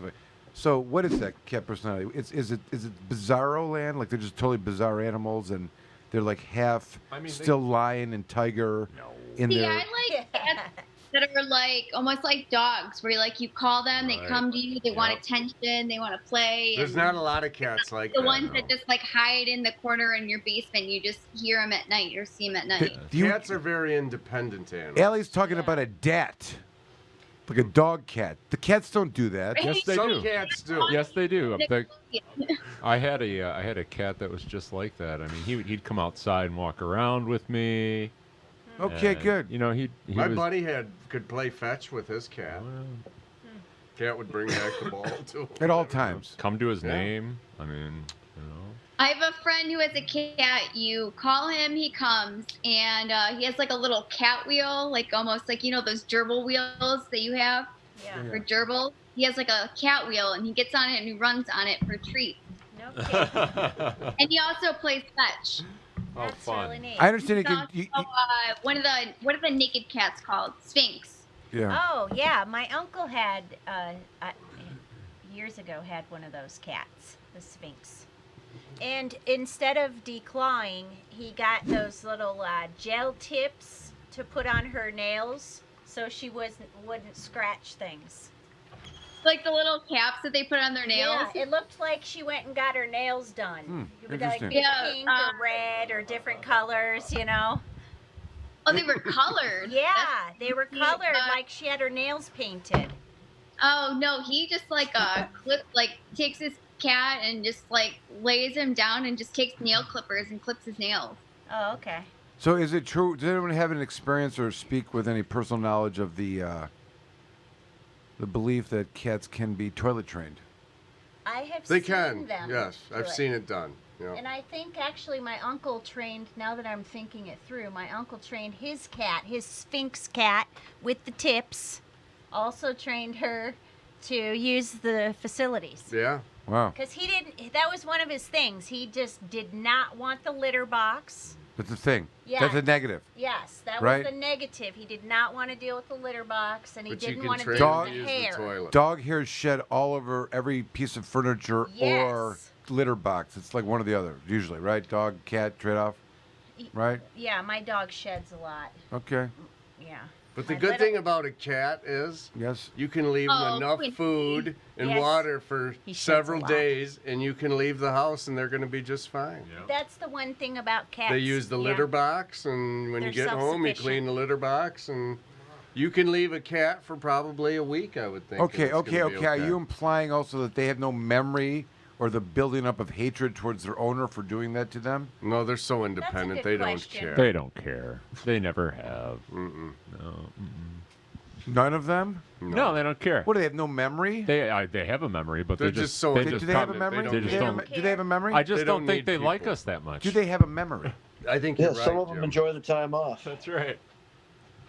They probably Jamie, are do. you a cat person? Do you like cats? I do like cats, but have not had one in many, many years. I've had one cat in life. They are allergenic to many, to some. Yes. Yeah. To me. That's true. Yeah, There my, are some my that son is allergic to cats. You can order these cats that are hyperallergenic. Yeah, the naked cat. Synthetic. You can have them synthetically Sphinx. bred, right? Those Sphinx, those naked cats. Is that the only one? Is there any other Naked ones? cat, that's what I call them, naked Oh, cat. no. For a good movie, if we go back to the old entertainment corner, the CEC. Yes, yes. Yeah. The what were those movies with Robert De Niro and Ben Stiller? Meet the Parents. Oh, the Fockers. That's a good example of how a cat uses the toilet. Yeah. That's right, he In trained- that right, movie. Right. Yep. He trained, right. But if you're looking for hypoallergenic Yeah. on the dog side, Uh-huh. there are a couple of dogs that are With the Labradoodles. Yeah. Yep. The Yep, doodles all are poodles. hyperallergenic. Well, There's a those are couple also breeds. synthetically made, but like that's like a combination of a Labrador and a poodle. Okay, you also have Very like, good demeanor, The terriers, those the Wheaton Terriers, they were non-shedders. We had a lot of those. You know what I mean? And I think they're. How many dogs did you have? What was it that I had? We had a lot of we those. had Jaja, which was a poodle. That was like when I was first born, and we went to. Then we had, and there's a cat also I think at the time named Monkey or something like that. Then the next dog I remember was Scooby Doo, this Dalmatian, and then we had literally I don't know, maybe like 7 different soft-coated Wheaton Terriers. It was like 7, 8, 10 years. Bam, we got a new one. 7, 8, 10 years. You know, and they all had different person. One year we were hosting my cousin that went to school in Chicago, so we took on this cat. And this dog was already living in the house. I thought it was Charlie or Rocky or Matt. You know, I don't know. We had a bunch of different. Anyways, but what would happen was when the dog found out this cat was in the house, he would go crazy. So every morning they would start their day. It was like the Roadrunner and the Coyote. They would start the day. They'd chase each other all over the house, and the dog would stand in the basement on some stuff, staring at the cat like the rafters of it all day, just all day. And then every now and then the cat would be so hungry he'd have to get out. It was like that was, and then that dog hunted cats in our neighborhood, like he'd been this whole training and living through this whole this routine of just the moves and stuff. And he was just taking out cats everywhere. It's not funny. It's not funny. And Coyote every day. I mean, the neighbors hate you. Taking your dog on a lead. It's not even funny. No, these make days light your of dog it. gets shot for that. Yeah, I had it. Right. Yeah, we And had a dog that did that That's why before. people are rioting in the streets They might. because they don't want their cats killed, Michael. I Then they am don't not like- advocating it. I'm not advocating that. Officers shooting them in the face. I'm not advocating, and it was I was just an interesting phenomenon of how something I'm works. just giving you shit. All right, but explain this to me if you would. What is catnip and how does it work? I don't It's know. basically how it works. It's a cannabis plant. for cats. It's a plant. It does fuck them up. Yeah. Is it a plant or Yeah, some it's Yeah, a chemical? it's plant. a plant. Okay. And What boy, does it affect the human system at all? Do you ever No, find I people don't that think are it cat does. owners? I've never tried it. Okay, why is that? You think like a cat? Why haven't I tried it? Well, Because not it you, smells but- funny and I don't want to try I mean, it. like a cat owner who's watching their cat, Mhm. get their. I'm sure somebody's tried it, and if it was a good thing, more people would do it. But it must Maybe not it's a be secret anything. amongst cat owners. Maybe. Anyone have any experience about this, Ellen? An underground catnip ring. I don't have any experience with it, but I do know with the DQ tests that the cops do, I do know that it will test positive as marijuana. Catnip does? It's Yeah. probably loaded with cannabinoids. I wonder if they're spraying I'm the. looking it up. I wonder. I think The there's catnip probably is something. there's probably cannabinoids in this natural plant that could be extracted and could probably like CB Something. 11.5 or something. You Yeah, know? probably. They're both in the mint family, I believe. There's something about a connection with mint, Yeah. which would mean it's got a lot of active shit in it, I love mint. But it won't get you high. So if anybody wants to try to get high, they're not going to get high from catnip. Does it have any other Mint. medicinal- Well, there would be no purpose then. Just to clarify, the mint family also, they have square stems, so I think they're related to the mints, but I don't think they're in the mint family. The cannabis has its own family called the Cannabaceae, which also includes the stuff that you use to make beer. Hops is considered the same family. Isn't Interesting. green beans in that family as well, I think? Those are legumes. I do like a green bean. Mm-hmm. Green bean But green casserole beans do have season's coming up. cannabinoids, I do believe. Lots of plants have cannabinoids. Mm-hmm. I think you can get CBD from orange peels. Probably. So they get terpenes from orange peels. Mm-hmm. Yes. Oh, hearing no debate, I'm going to assume that that's not challenged. It's not debatable. I'm not challenging. That's not It's not debatable. So when is the debate coming up? What debate? Soon? Is it going to be Well, we're thinking about doing a PGT watch party of the debates, at least one of them. That'd be fun. That'd be fun. With Jim and I doing commentary like we're the two old dudes on the Muppets. That'll be funny. good. That's a funny Do we get a balcony? Yes. Tommy will set it up. No, Tommy's got to be dressed as Animal pinging on the drums in the background or something. Right? Yep. As Animal? Yeah. The drummer in the Muppets. Yeah, I know, but we could find somebody way better for that, and you know who. Yes. I know. We'll see him tomorrow. I know. Exactly. Recruit him. All right, so the debates. The debate. We'll go along the This lines is real with news. what we were talking about. This is the real news with Esteban. Real news. So the 2020 United States presidential debates will be held Tuesday, September 29th. Ooh. Thursday, October 15th, and Thursday, October 22nd. Two Thursdays. And the vice presidential debate will be held Wednesday, October the 7th. I'm not really that thrilled about that one. I can't wait for Trump versus Sloppy Joe. It's going to be good.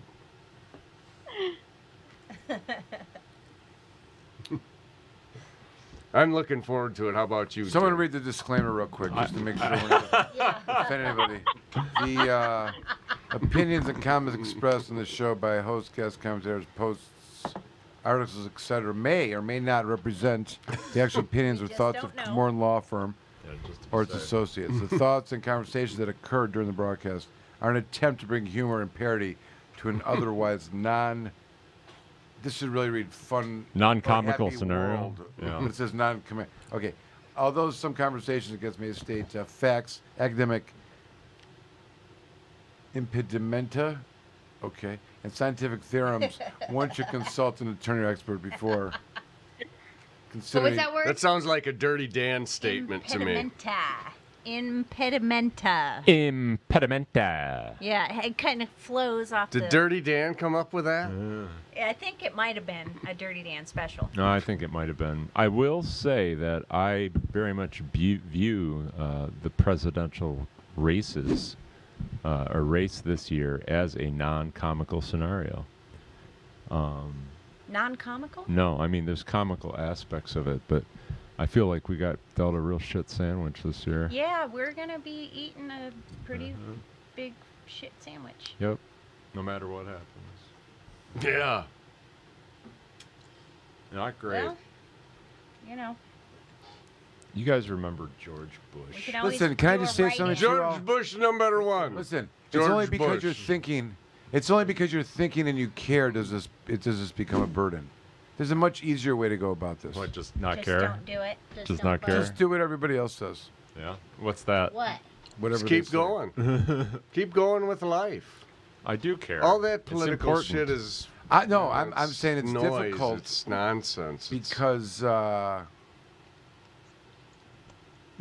ignorance is bliss in a way. That's what I mean. You know. It's Yeah. Yep. I It's used like to be it's, happier before I Before you Well, started doing politics all makes- this. politics. Yeah, Yes. politics makes people miserable, It and does. and it causes enemies and My and goodness. and fights at Thanksgiving dinner. You know what I mean? Like, Yeah. and when you look back on it after the fact, like it's like, what the hell? You know what I mean? Seriously, like things that just I don't know. The one good thing is The there reality has is- not been this many people engaged in politics since as far as I can remember.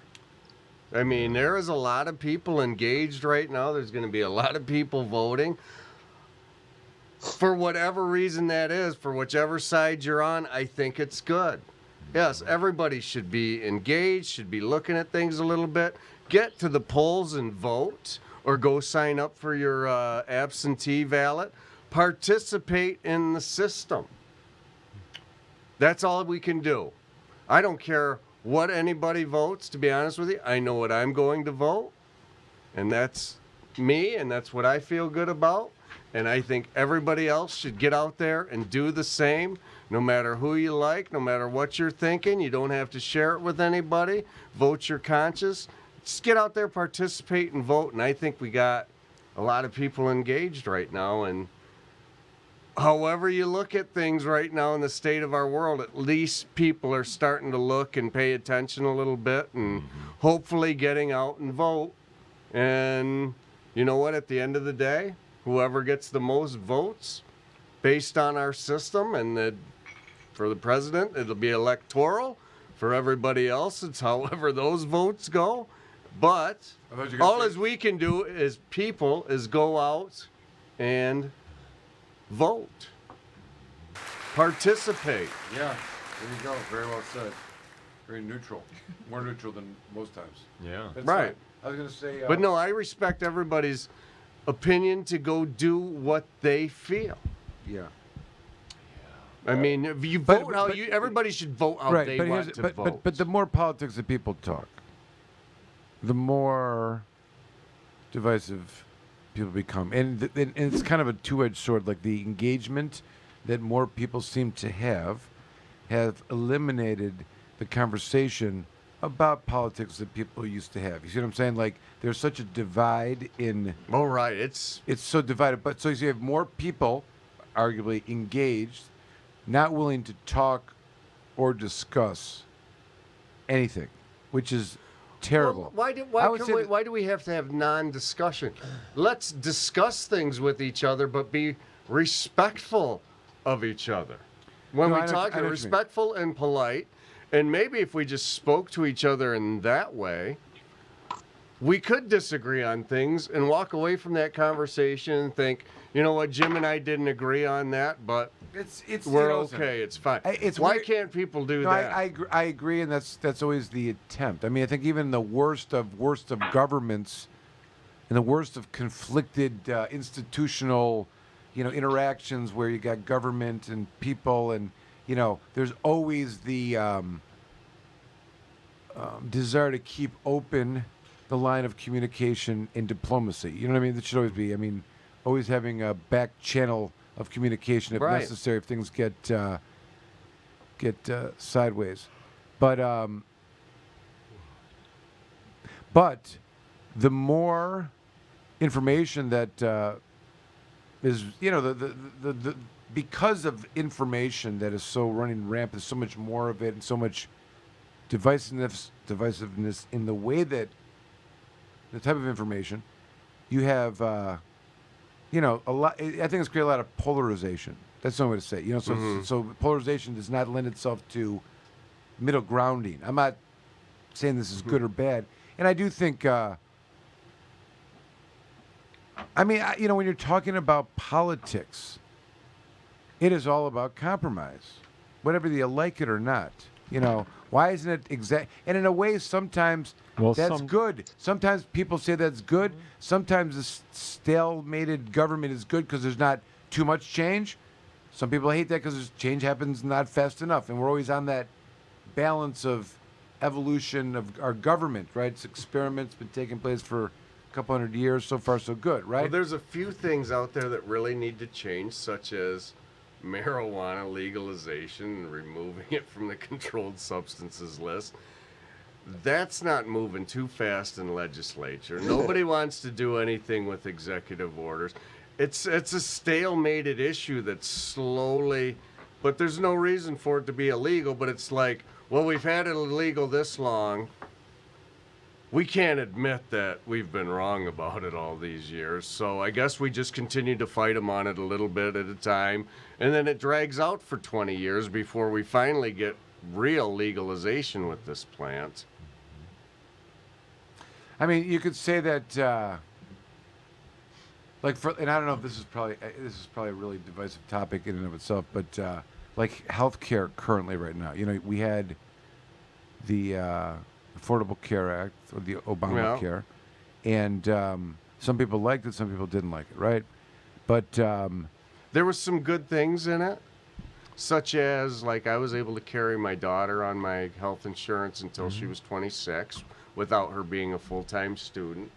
That was a good change. That was probably, for my family, that had the most impact from the Affordable There were lots Care of good Act. changes.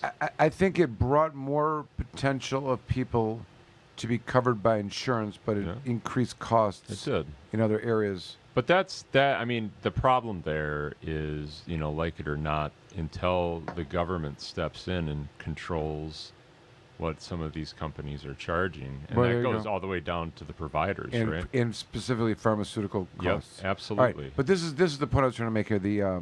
But since the new administration's come in and vowed to, at some point, I think, remove pre-existing conditions as being covered, and I know there was a debate the other night that That's a huge problem. Okay, but if I'm not mistaken, he has not been able to repeal Obamacare, right? So there's been a stalemate in that regard. Some people may say that's good, some people may say it's bad. I don't know what would have been, the agreement to actually pass some legislation, but that's a scenario where I'm just saying an opposite. For some, for some people, if his vision of whatever that repeal, I think it almost became an issue of symbolism to the Republicans.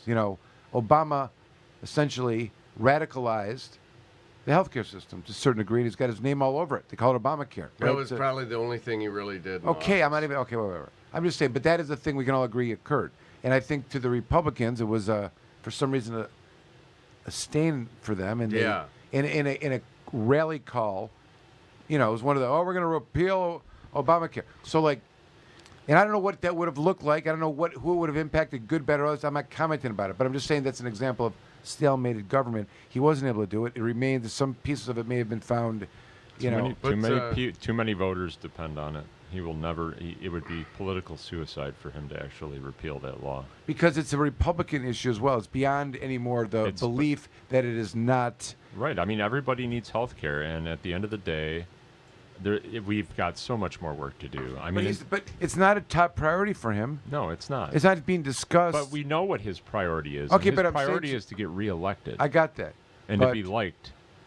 And Okay, it's fine. And I didn't mean to go down the road, but I was really just saying as examples of stalemate, good or bad. I think that it's a fair statement. Sometimes it doesn't move fast enough. Some people are pissed that it didn't move fast enough, that it didn't take on his vision of whatever healthcare could be. Some people are happy that we have a Democratic government, that they need a certain amount of votes, and constituents in different towns and states would never have allowed their representative to come back and win another election. You know what I mean? It had a impact. So I'm just suggesting to you. I mean, I don't think that a government in general is able to exist for 200 plus years unless you have checks and balances, and a gotta be careful how I say this, but that there's checks and balances and some. But the problem with our system right now is that it's so inefficient, which can be good for government, but technology is just moving at such a rapid pace and rate now, and the extent of the information and content out there that's flowing at people, and the way that technology and things can just get done so much faster, and our government is incapable of keeping up with it. They have all that technology. They're just using it to track their citizens, which is the problem. They could use the same energy to be developing it and working with it for some probably much I'm saying more that the just government reason. really is just going to become, I don't know what to say it. I'm not suggesting that the government's good or bad. And No, their I'm not even inability to trying to. act. I'm just saying they're going to be but the principles are- inconsequential. Well, because technology is just blasting forward, and it's leaving Okay. government in the dust. In a way, our But government. that's just reality. Okay, but in That's a way, just our what's government structure lends itself to potentially allow that to happen anyways. And think about all the other times in history where there's an economic revolution of some kind. Call this a technological revolution. We had the Industrial Revolution. You had different families that were dominating. The railroad, the industry. You got the oil barons and whatnot in the United States. And the way our system was built would allow for a few groups of people to completely, collaborate with one another and, what would be considered now antitrust violations and completely dominate a market in a way that would just eliminate everybody else and continue, so our capitalist system would allow that, but we had Teddy Roosevelt and, the antitrust, busting and whatnot. And now we have something that's supposed to prevent that from happening. I'm just saying, our economy, as it's built, allows for the technology people to function and flow and use their technology and have a marketplace to sell it to. But it wouldn't happen if we were a totalitarian government. It wouldn't happen if it was the creativity and the ability to function, evolve, and be free with thoughts and share and contract and all this stuff in a private industry is because our government is what it is in a way, and it's different than any other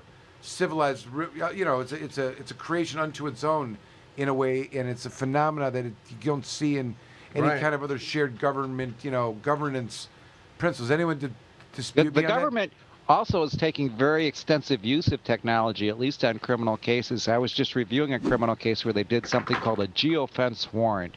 Never heard of something like that, but it was a search warrant to a cell phone provider with a specific GPS coordinate saying we want to know every single cell phone, what do they call it, the TDS number, the IDN number, I think, or whatever.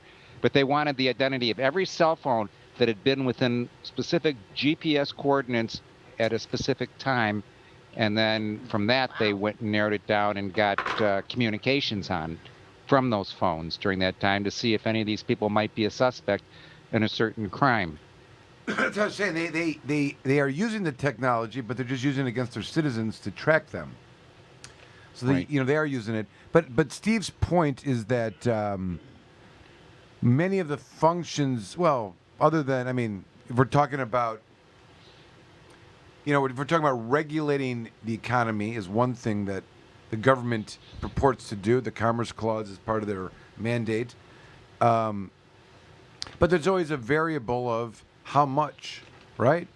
How much regulations, how much, and, we swing back and forth, and that is certainly tied to the free flow of economy, but it's also tied to a lot of, public disasters in a way. You know what I mean? Like the downside of not having enough regulations, like, that bridge had not been, inspected in 40 years. The dam, whatever it is. You know what I mean? Washed out the entire South. Right. Whoops. Like, so there's a fine line there, right? I mean, we have, you are right. Here come those damn EPA inspectors, right? Meanwhile, 10 years later, like, all the water's fucking poisoned and fish are dying and, everyone's got cancer and shit. I mean, that's the, you know what I mean?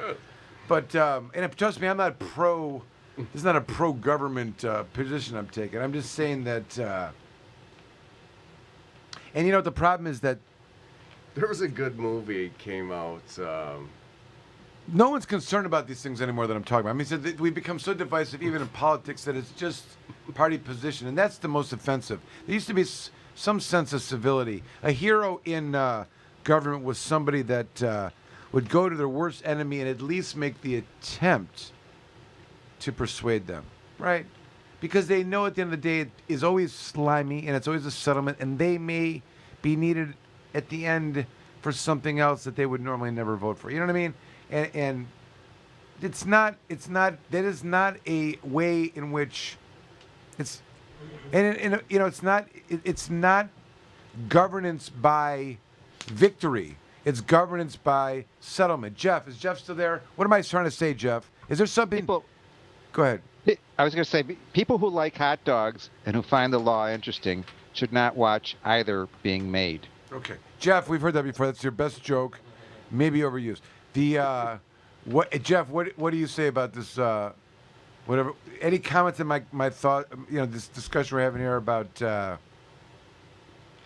good and the bad of the American system. Yeah, it's a circus, and you should vote. That's your ticket to the circus. It's free. But let's not be fooled. This is bread and circuses, man. They keep us fed and they keep us entertained. We need to keep our eye on the prize and focus on the victories we can win. All right, but it's a good government.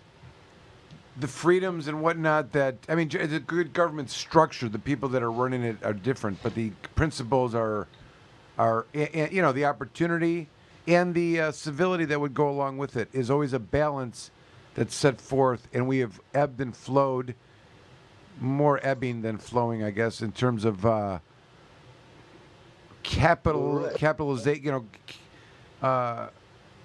Well, there's all you need to focus on something that you agree on, right? I mean, we may agree on shit tons of things, but we may disagree on a bunch of stuff. But if you can focus on the one that you agree on, I mean, then you have something to talk about at least. I mean, here's a for instance. Is there anything that we agree with Pam about? I don't think so. Well, so much for that. I think we agree. I think we would all agree about this, Jeff, that they are a non-profit registered entity and they are not considered a government agency for purposes of lawsuits. Would they agree with that, do you think? Correct. No immunity.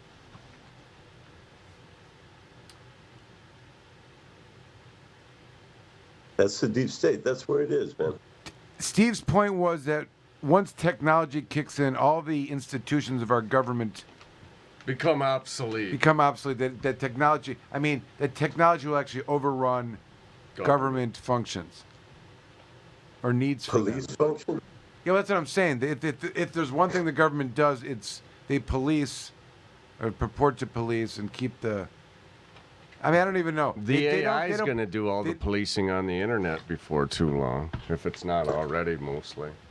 What was that movie with Tom Cruise and the Minority Report? Yeah, that's pretty weird. We may go to that. Were those things that like could predict what was happening? Those in the are future? like those triplets. The future crime vision that happens. That like the anticipatory search warrants and.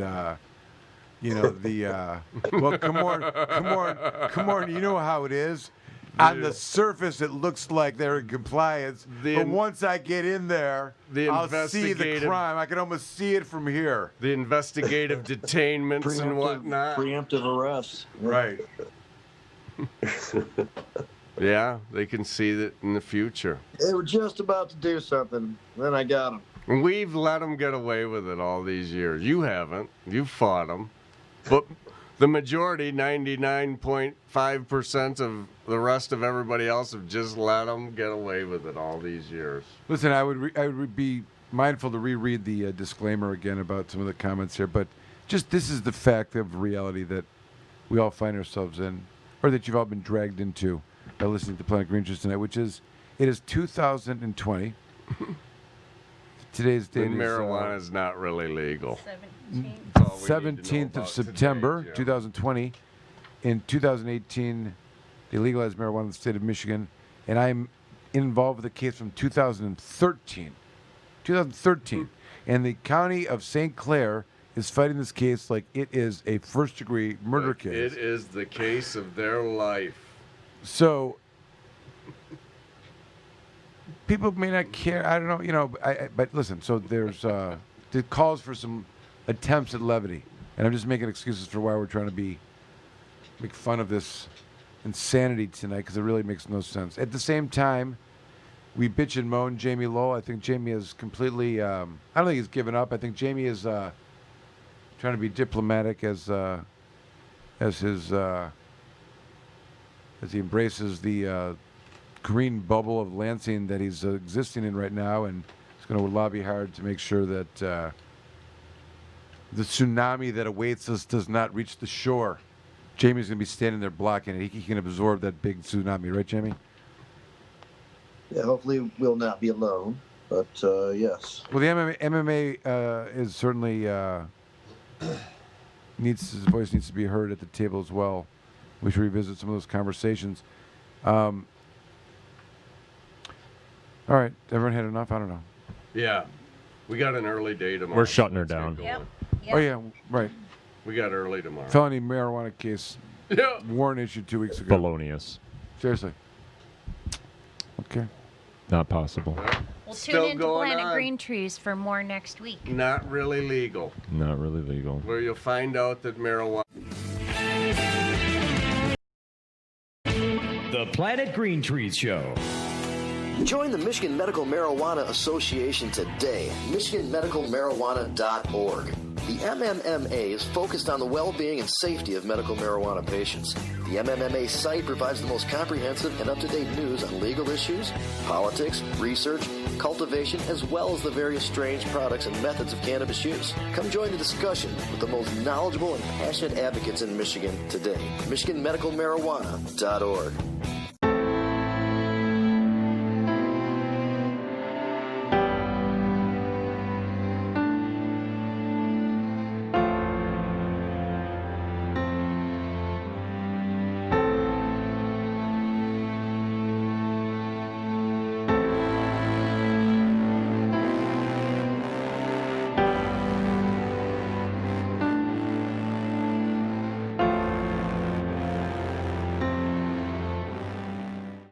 Before you plead, call me, Attorney Michael Komorn.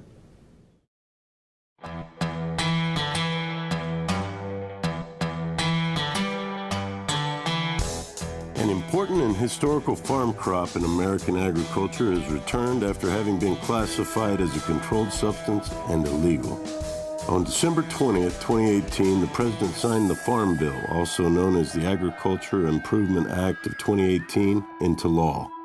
The signing of the act was great news for the hemp industry, which amended the definition of marijuana in the Federal Controlled Substances Act. Hemp is now defined as the plant, Cannabis sativa L, and any part of the plant, growing or not, with less than 0.3% THC concentration on a dry basis. The plant itself is no longer a controlled substance. Hemp is one of the most versatile plants on earth. From clothing, fiber, paper, building materials, hempcrete, biofuels, CBD, and medical uses, it has been a part of America's industry for over 200 years. Even the United States Constitution was drafted on hemp paper. The time is now. If you're thinking of getting in the farming or processing of hemp, contact our global experts, legal, and consultation teams to make sure that you're on the right road when you venture into the new hemp industrial revolution. Michigan Hemp Industries has been a leader and advocate for the return of the hemp industry, so come be a part of the new revolution in agriculture in Michigan.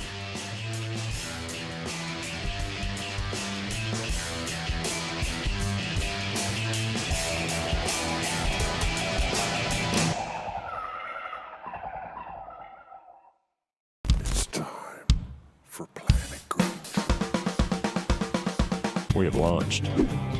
We've completely launched. We've started the show, and it is Planet Green Trees. We're about to embark 2 hours of medical marijuana and marijuana reform in Michigan, and nationally and internationally, and even in Spaceland. There's an argument that we evolved from the cannabis plant. Let's just be honest, okay?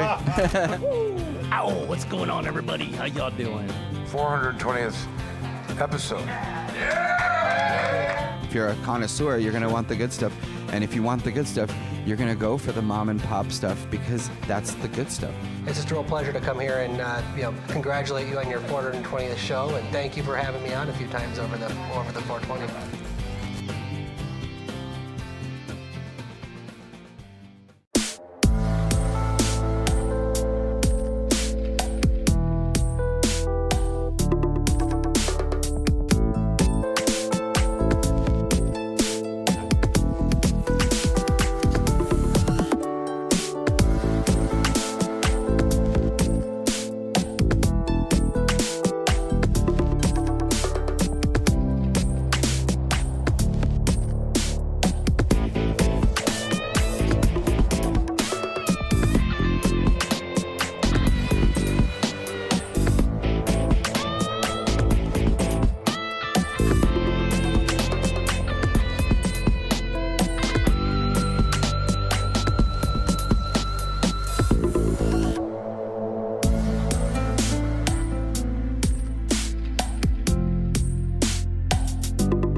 Dr. Bud Green here. Welcome to our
Komorn Law.